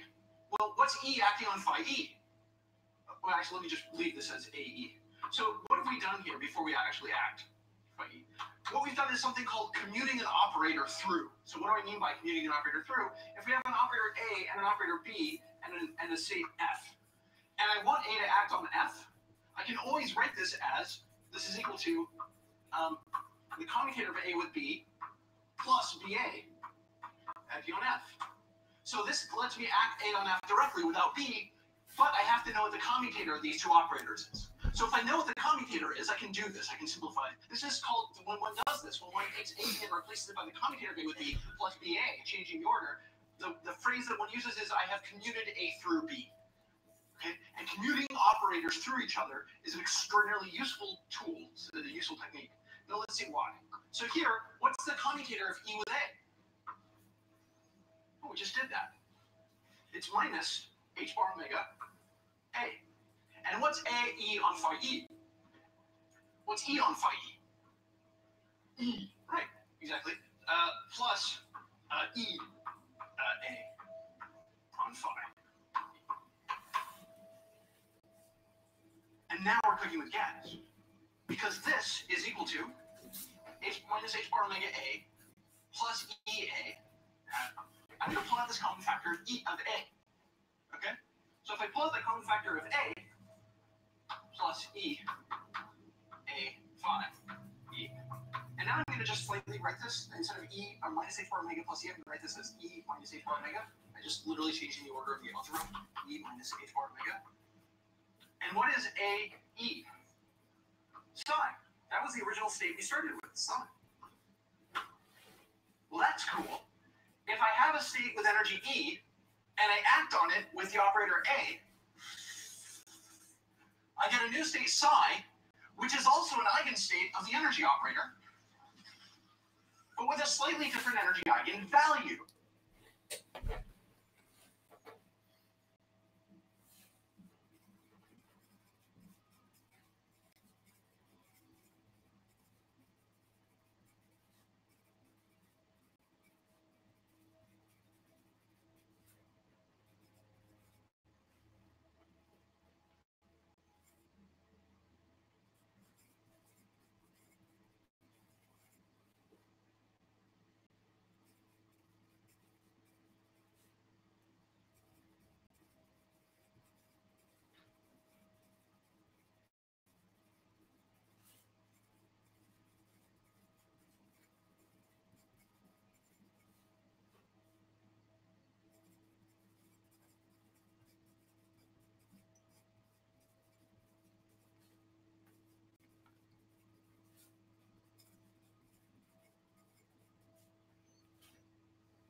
think that's probably enough for me. I don't feel like I really need to do much more for this particular lecture. So let me just jump back here. So what did I do? Well, I went through this operator method, which basically says, if I can just summarize real quickly, that if we express the energy of the Schrodinger equation, this excuse me, if we express this in terms of an energy operator, so we have this energy operator. Where do I do that in the thing here? So if we have this, express this as an energy operator, we get this kind of nice momentum squared term, and then this position term is obviously because of the simple harmonic oscillator potential to begin with. And if we try factoring it, we get this kind of factorable thing, which we're going to call A. And the nice thing about A is that when A commutes with itself, it gets 1. We do a little bit of math, and we find that A's commutation relationship with the energy is this right here, which is this minus h bar w A itself. And then essentially what this is saying is that because if we can imagine some psi, which is an energy eigenstate that has this A applied, just again doing a little bit of math, we can see that that is just another sort of this is just another energy minus HW of psi, which gives us a new eigenstate. So these essentially function as raising and lowering operators, and we know that there is only a discrete levels of the operator, because if there were not, if the lowering operator went below 0, it would continue to go negative, which we know is not physical because the energy. So the only way that this works, where you have a normal energy, is that it has to, the final lowering operator has to get you exactly 0, which is not a state. But if it cancels at 0, then it preserves this tau, or this discrete state, which is similar to the kind of way we got the answer last time, by showing that, you know, we have to have these discrete states again, because of the node theorem, that we can't have this thing being identical to 0. And the same idea that if you are trailing off there, we need to have this lowest energy state. So I think I feel pretty good about those two things. So this is good, because these were two classes that I did not fully understand the first time we went through them, and now I feel like I have a pretty good understanding. I mean, there's quite a few steps in the sequence, so if I were required to repeat them verbatim without having to recall them, I might not be able to. So I don't want to give the impression that I've reached mastery with these concepts, but I understand them now as they have been explained to me, which is not the same as having that level of depth, but it's far enough now that I think I can understand some things. So I want to actually switch pace. I kind of pre-committed to working this morning on just Feynman techniques, and then this afternoon I'm going to start going back into the lectures. So I want to think about what are some of the Feynman techniques that I might work on that might be something that I could do. I made this list from when we were doing the problem sets of things that I'm struggling with that were in the problems. Now, some of these are quite specific, and I think honestly they deal a little bit more with just sort of having some equations. So I'm not sure I'm going to actually tackle them. Everything I say is, of course, subject to revision, so I just make a guess, go forward, and then sometimes I change my mind. So there are some techniques here that are thinking going to be important, but I think I'm going to save doing drilling on techniques until after I've gone through all the problem sets. And the reason for this is just that there's going to be more problem sets. I might get more practice with that. So if I do a bunch of practice with it, you know, I might be getting that practice again later. Instead, I would like to focus on these. So we've done these, so I can just cross these off. And what are some things that I wanted to understand a little better? I think the things that are going to be really important are going to be these three right here. I think we did this. I'll have to check what exactly I meant by that. I'll have to look at the problem set again for that. But let's work on these three. Let's work on superposition, understanding the commutator, and understanding eigenfunctions and what it means to be an orthonormal basis or linearly independent. So I'm just going to leave the room for just 2 seconds, and I'll be right back, and then I can start working on that, and then we'll probably put in another hour, 15 minutes, and then I'll break for lunch.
Okay, I'm back. I'll just answer one or two questions from the chat just before I get here. I think there was just one question here about whether I would consider what I'm doing now deliberate practice. I'm studying. I mean, deliberate practice is a scientific term, and it's sort of defined in a particular kind of context. So I would say that what I'm doing is similar to deliberate practice in that I am practicing things, I'm getting feedback, I am sort of altering my approach, I'm deciding on my weak points, I'm working on those things. So there's a lot of things that are similar to deliberate practice. However, deliberate practice is often studied in a kind of professional context. It's studied in the context of different kinds of skills. So I'd say, yes, this is deliberate practice, but I don't know whether this is necessarily the central case for deliberate practice of how one should think about it. So unfortunately, I did not sharpen all my pencils today. I usually try to do that before, so I'm getting a little sharper here. So I'm getting a little dull. I might sharpen it later. All right. So maybe let's start with an easy one. Let's start with superposition, because this one I feel I already have a pretty good grasp of. And I think this is just not so much because I don't understand it is why I want to put this here, but because superposition is just so important that I want to have a visual analogy or some kind of mental picture that I can just be carrying forward again and again and again. And I've already done that a little bit, but I want to kind of solidify it here. So let's start with that. So this one here is different from the last kind of Feynman technique I was doing, because the last one I was doing was that I didn't really understand what was going on. So there's a lot of going back and forth. There was a lot of pausing. There was a lot of doing all that stuff. Whereas for this, I feel like I do understand it. It's just a question of having that vocabulary, having that deeper understanding, because this is so important. So superposition is the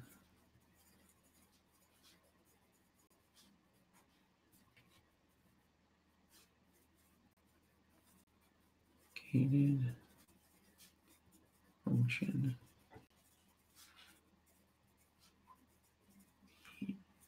decomposed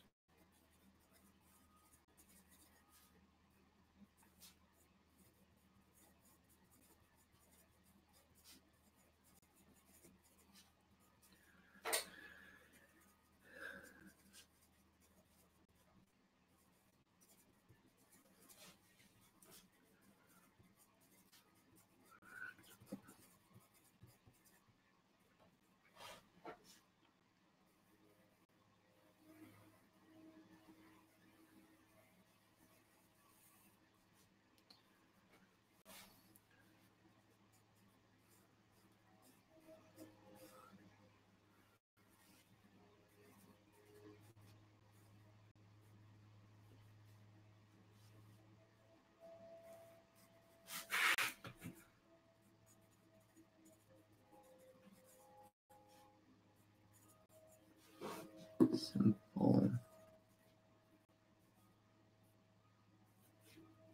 Most simple.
so let's try to create an analogy now, because I've just sort of summarized what I already know about superposition.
What else do you want? You please build the villain picture with it.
Okay, I feel pretty good about this one here. Obviously there's a lot more to know about superposition than just this, but I feel like I like my kind of picture analogies, so that's going to be something that I'm going to carry forward when I'm working on things. I want to clarify, this kind of analogy is not necessary for solving these problems. You could just work through a lot of problems and you'll just learn these methods. But I like to come up with these kind of analogies because I find it's helpful to keep in my mind what I'm doing. And so there's a kind of a physical thing that what's happening here is that these are being broken up into all these different components and then added back together. But I like the idea of the picture analogy because it gives a sense of what are we doing and why are we doing it. So there's many ways you can paint a painting. You could add pixels, you could add brush strokes, you could add glazes, you could add, trace out things that have identical colors and fill them in. It could all get you a picture, but these different painting methods are going to be really easy for some types of pictures and really hard for some. So if you're doing the pixel method, that's going to be really hard to reconstruct the Mona Lisa with that. You're going to need a lot of pixels. They're going to have to be very precise. Whereas it's obviously was made out of brushstrokes, so it'll be easier to do that with the Mona Lisa. On the other hand, a photograph might be easier to do with pixels than with brushstrokes because all the complicated brushstrokes are going to interfere. So I think that's a good analogy for me to hold on to of what we're trying to do really when we're decomposing these functions is that we have some picture, the wave function, and we want to find some way of representing it in a more manageable form so that we can get some results from it, get some ideas from it. So let's take a look at the commutator briefly here.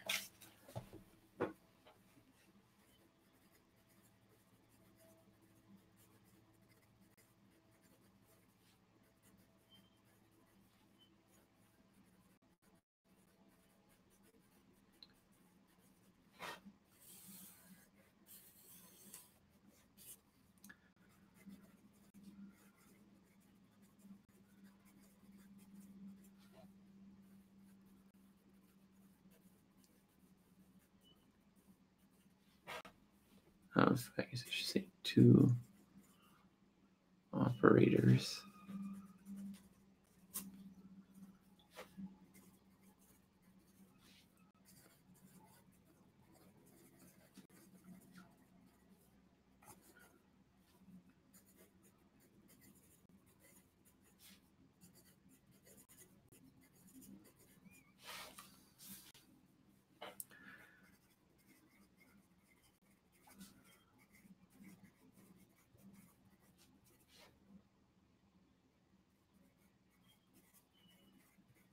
What is it?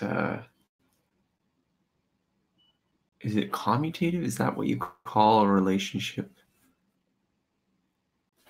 I'm just going to rewrite this in a different way.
Commutator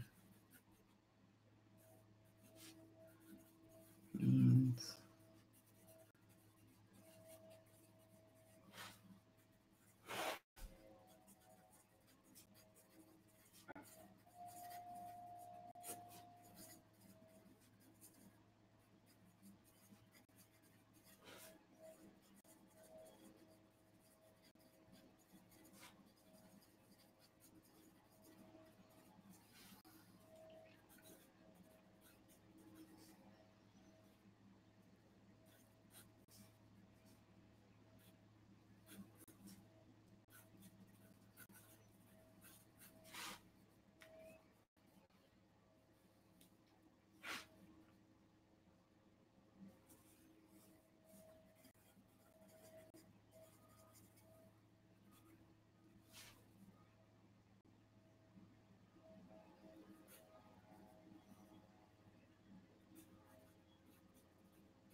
What else? What else can we say about the commutator?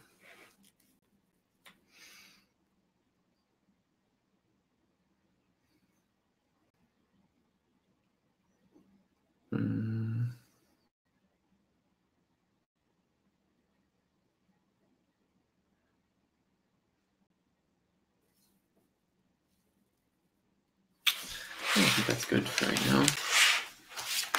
Let's look at the next one, which was going to be orthonormal bases.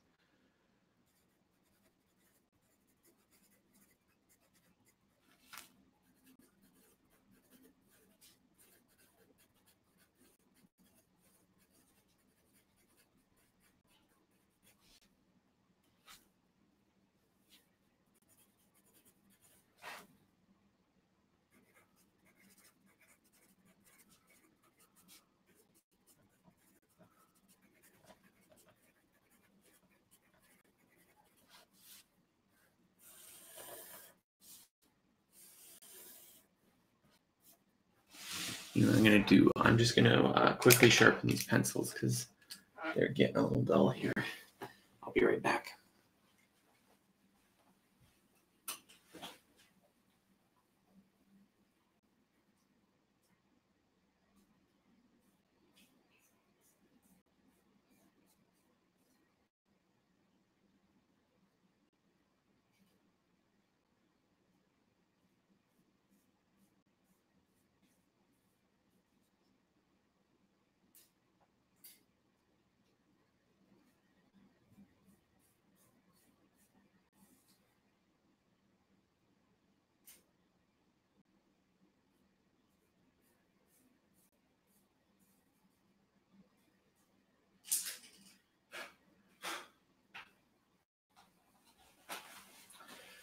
All right, back with some sharper pencils. Let's look at orthonormality. So I'm trying to remember this from linear algebra, but let's just start by writing what we know, and then I might look up some stuff on Wikipedia just to fill in some gaps. So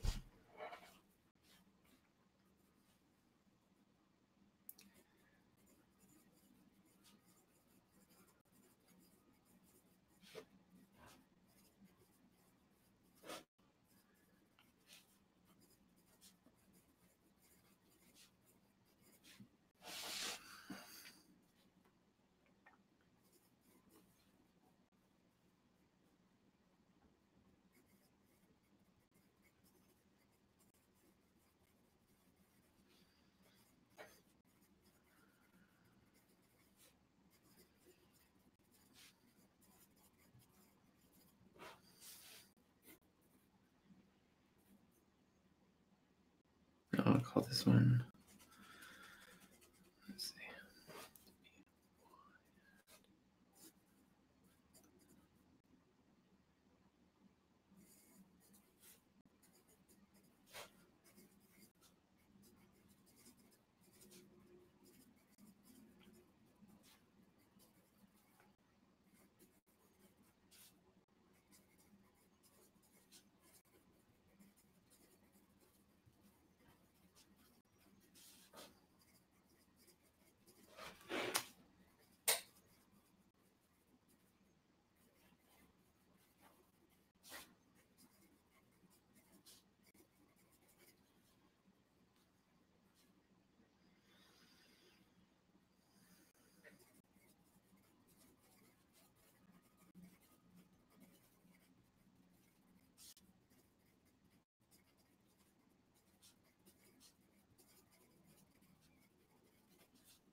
just double check that because I'm not feeling a little bit unsteady on.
That's what I think it's also.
Okay.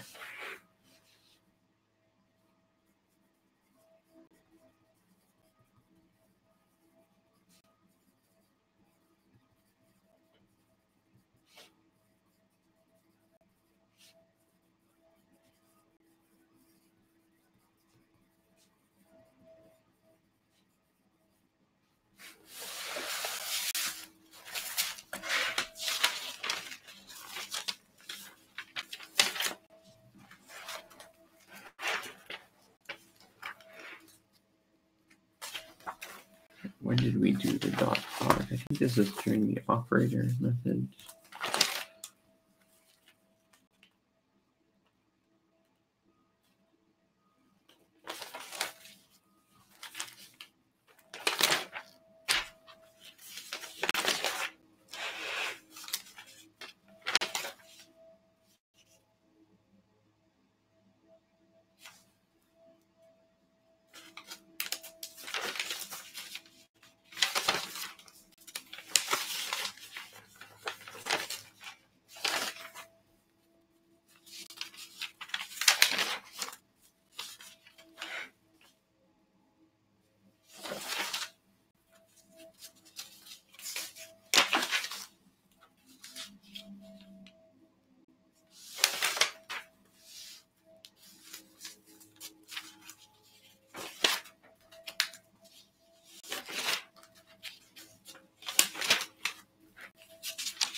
know I wrote it down here somewhere. Yes. Okay, here we go.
Okay, I feel pretty good about this one. So we've done kind of these three now, quick Feynmans for that. We still got some time, so we're going pretty fast. I'm feeling good about that. Let's, what should we work on now?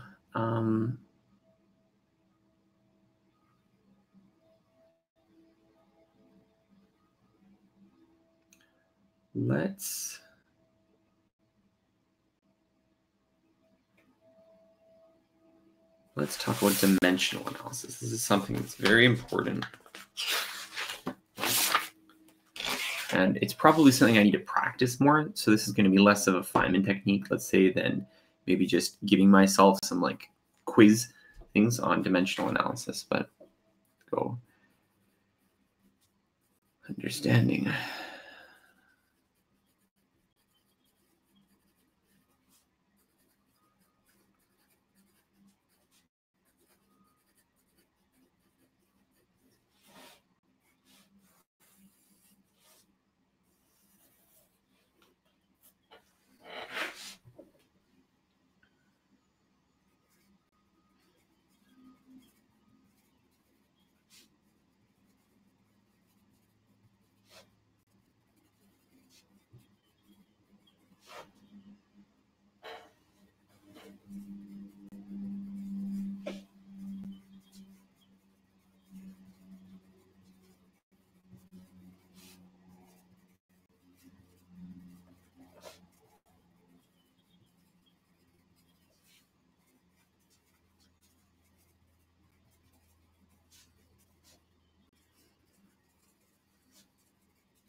It's going good, Charles. Just working on some Feynman techniques right now.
I don't guess I don't put that for dimensional analysis.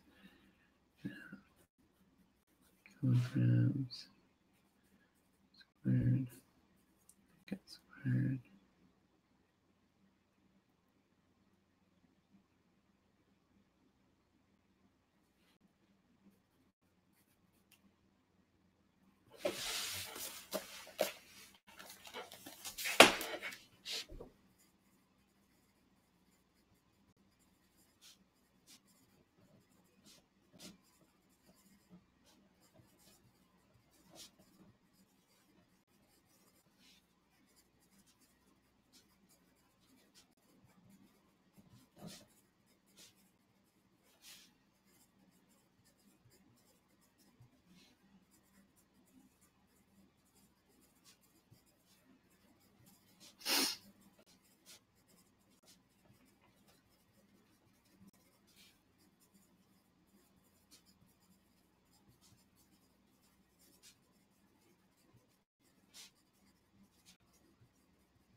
All right.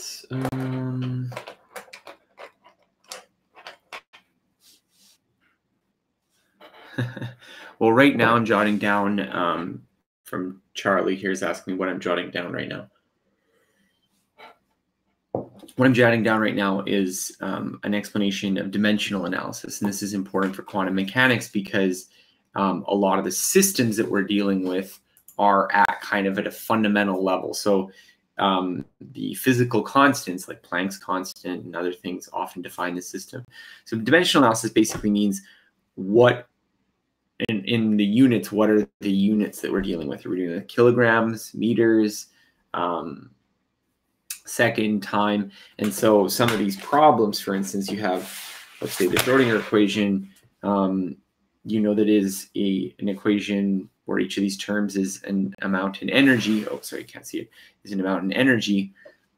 And so I have to go through and sort of show that as energy. Why it's useful is that you have some situations like, for instance, in the simple harmonic oscillator case, we had these three constants, h bar, omega, and m. So the mass of the particle, the characteristic frequency of the system, and Planck's constant. And we wanted to get a characteristic length, which we found from there was the characteristic length. If we just take these constants and try to get something where the result is in meters, we get the square root of, I believe it was h bar over m omega, and the characteristic momentum of the system was square root of h bar m omega. And the reason that this is relevant is because these were very close, in fact, just off by a factor of 2, with the actual ground state spread of the system and the ground state momentum of the system. So finding out these dimensional analysis gives you kind of a rough first guess without doing a bunch of differential equations, without doing a bunch of complicated math. It's also important because when you answer a question, you better have the units you started with. So if you were expressing an answer of energy and your answer is not, kilograms meters squared divided by second squared, you did something wrong. So that's what I'm working on. And this was something I was struggling with in the problem. So I'm going through the Feynman technique. Now, I know for some of you what I'm doing, I guess I should switch to my desktop view here. You know what? I'll just take this as a moment to just pause right now, and because I can switch over to doing the Feynman technique later. So for a number of you watching this, you may have no idea what I'm doing. You may have no idea what I'm learning. Part of that is because, well, first of all, most people are not watching every single second along with me. So you might be missing stuff that I covered earlier in this class. Second, you're probably missing stuff because you didn't take the, I've taken 5 of the 6 prerequisite classes, but you may have taken 0 of the 6, or you may have taken only 1 of the 6, and you may have taken it a long time ago. So there might also be background information you don't have. My goal for this project is not to try to make it so that what I'm doing is always comprehensible and you can always understand what I'm doing.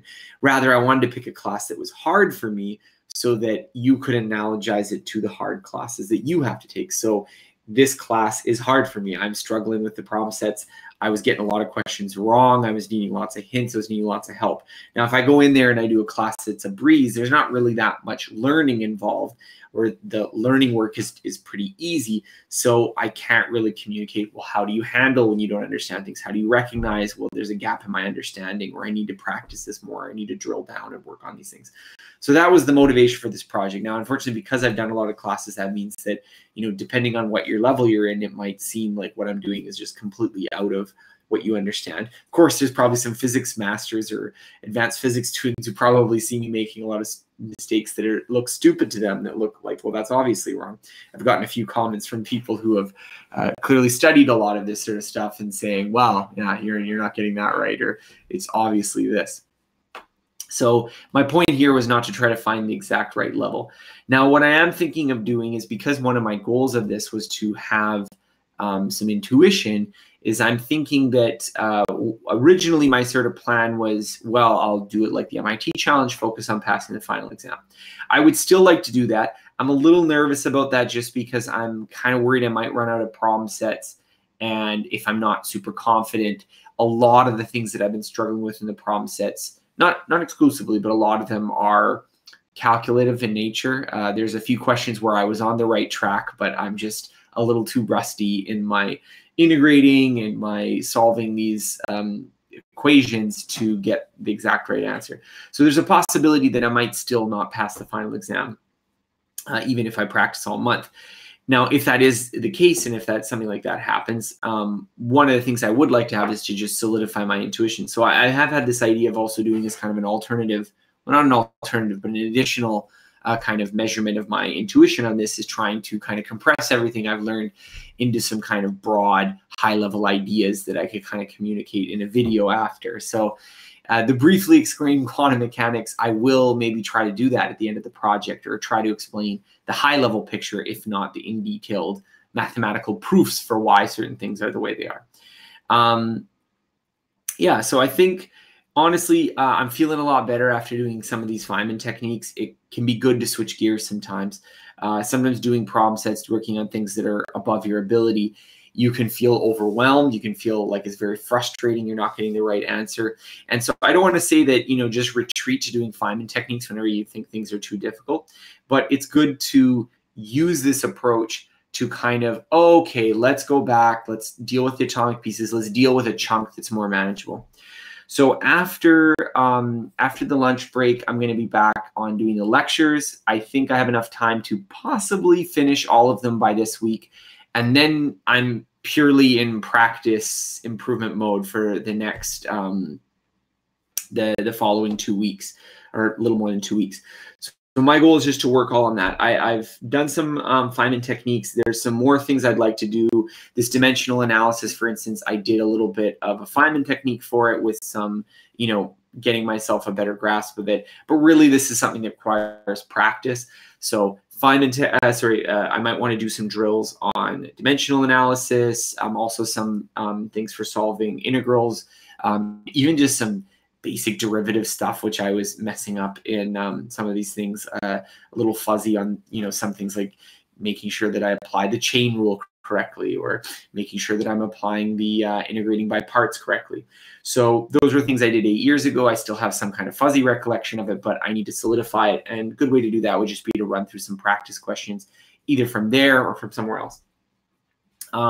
So I think I'm going to just take a little bit early break right now, just because I feel like I don't want to start a new one, a new Feynman technique, and I'd like to start the lecture in the afternoon. So maybe I'll be there just a little bit earlier this afternoon. But overall, I'm feeling good. It's good to do these things. I mean, that's one of the reasons I'm a big fan of the Feynman technique, is because you can work on a problem and just be banging your head against it, and then you work on doing the Feynman technique and you get a little better. You feel like you understand it a little bit more. Now, that understanding is not necessarily going to translate into practice. So you need to do both. You need to do practice, you need to go Feynman technique, because you need that feedback from actually working on problems.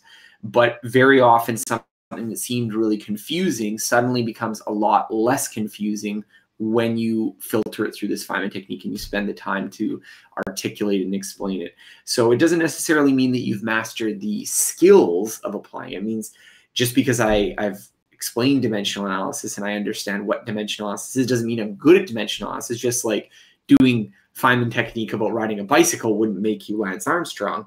But in the same sense, you get those conceptual pieces in place, so that now it becomes a matter of practice. It becomes a matter of practice, whether before you might be like, I don't even know why I'm doing this. I'm confused about this. So it's mostly about resolving that confusion. So I'm going to continue on the understanding in the going through the lectures.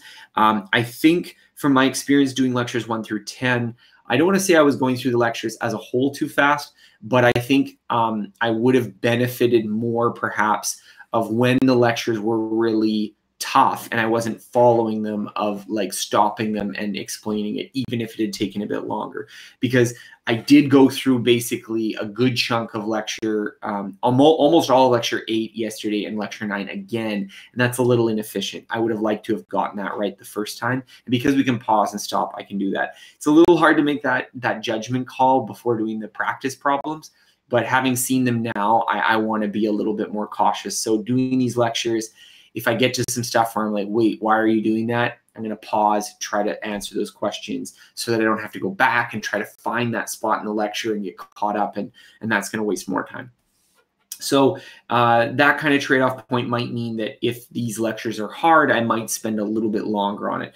I do still think going the 1.5 to 2 times the speed is useful for some parts, because sometimes they're chit-chatting, they're talking about things that are not super relevant.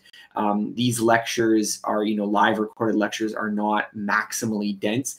So even listening to them at 1.5 times speed, I can definitely hear what they're saying. It's just a question of, do I understand what they're doing? And so really the way I see these lectures is that what you can often get away from watching them at like 1.5 to 2 times the speed for like a lot of it. And then there's like that one thing which you actually have to pause and think about it for 5 minutes, even though it only took place over 5 seconds.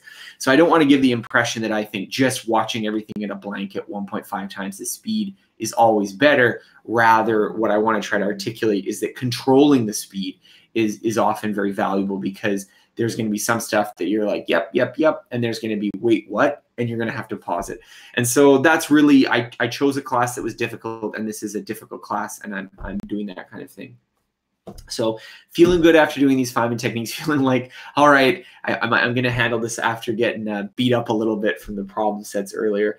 And we're going to work through the lectures the rest of the week. And then we still have 5 more problem sets. I just discovered, to my delight, that there are exercises with solutions in this textbook. So we have more feedback opportunity, which I was nervous about, because I was thinking, you know what, I'm going to run out of practice problems, going to have a week left, and I'm going to have practice problems with no solutions, or I'm going to have questions where I have no idea whether I'm doing it right. We have some more here. I might be able to dig up some more MIT ones. That would be ideal, because they're going to probably be of approximately the right difficulty, of the right thing. But I think this is an MIT textbook itself, and this was given out for an MIT class. So I think we're going to be of the rough ballpark of difficulty here, as opposed to just a randomly selected textbook. So we do have enough practice now. I think we have enough practice now. So if we get through all the lectures, I can do a lot of practice, and I don't have to default to feedbackless forms of practice. So yeah, this was good, doing the Feynman techniques. For anyone who's wondering, I will try to upload all of my notes after. It's going to be a bit of a task, because there's a lot of stuff here. But I'm going to try to do my best with that, just because I know that some of you can't see everything I'm writing. But I'll probably do that when the whole project's done, just because, me taking scanning a bunch of pages and uploading in the PDF in pieces, and then I'm going back and editing things, it's going to be a lot. So thanks for everyone who's following. I know that there's a few brave souls who are sticking through watching me do this. And thank you for that. And for everyone else who's maybe watching this potentially years later, if you've managed to get through this part, I appreciate you following and watching the project. And yeah, hopefully everything will go well. And I'm looking forward to getting back into the lectures and learning some new material.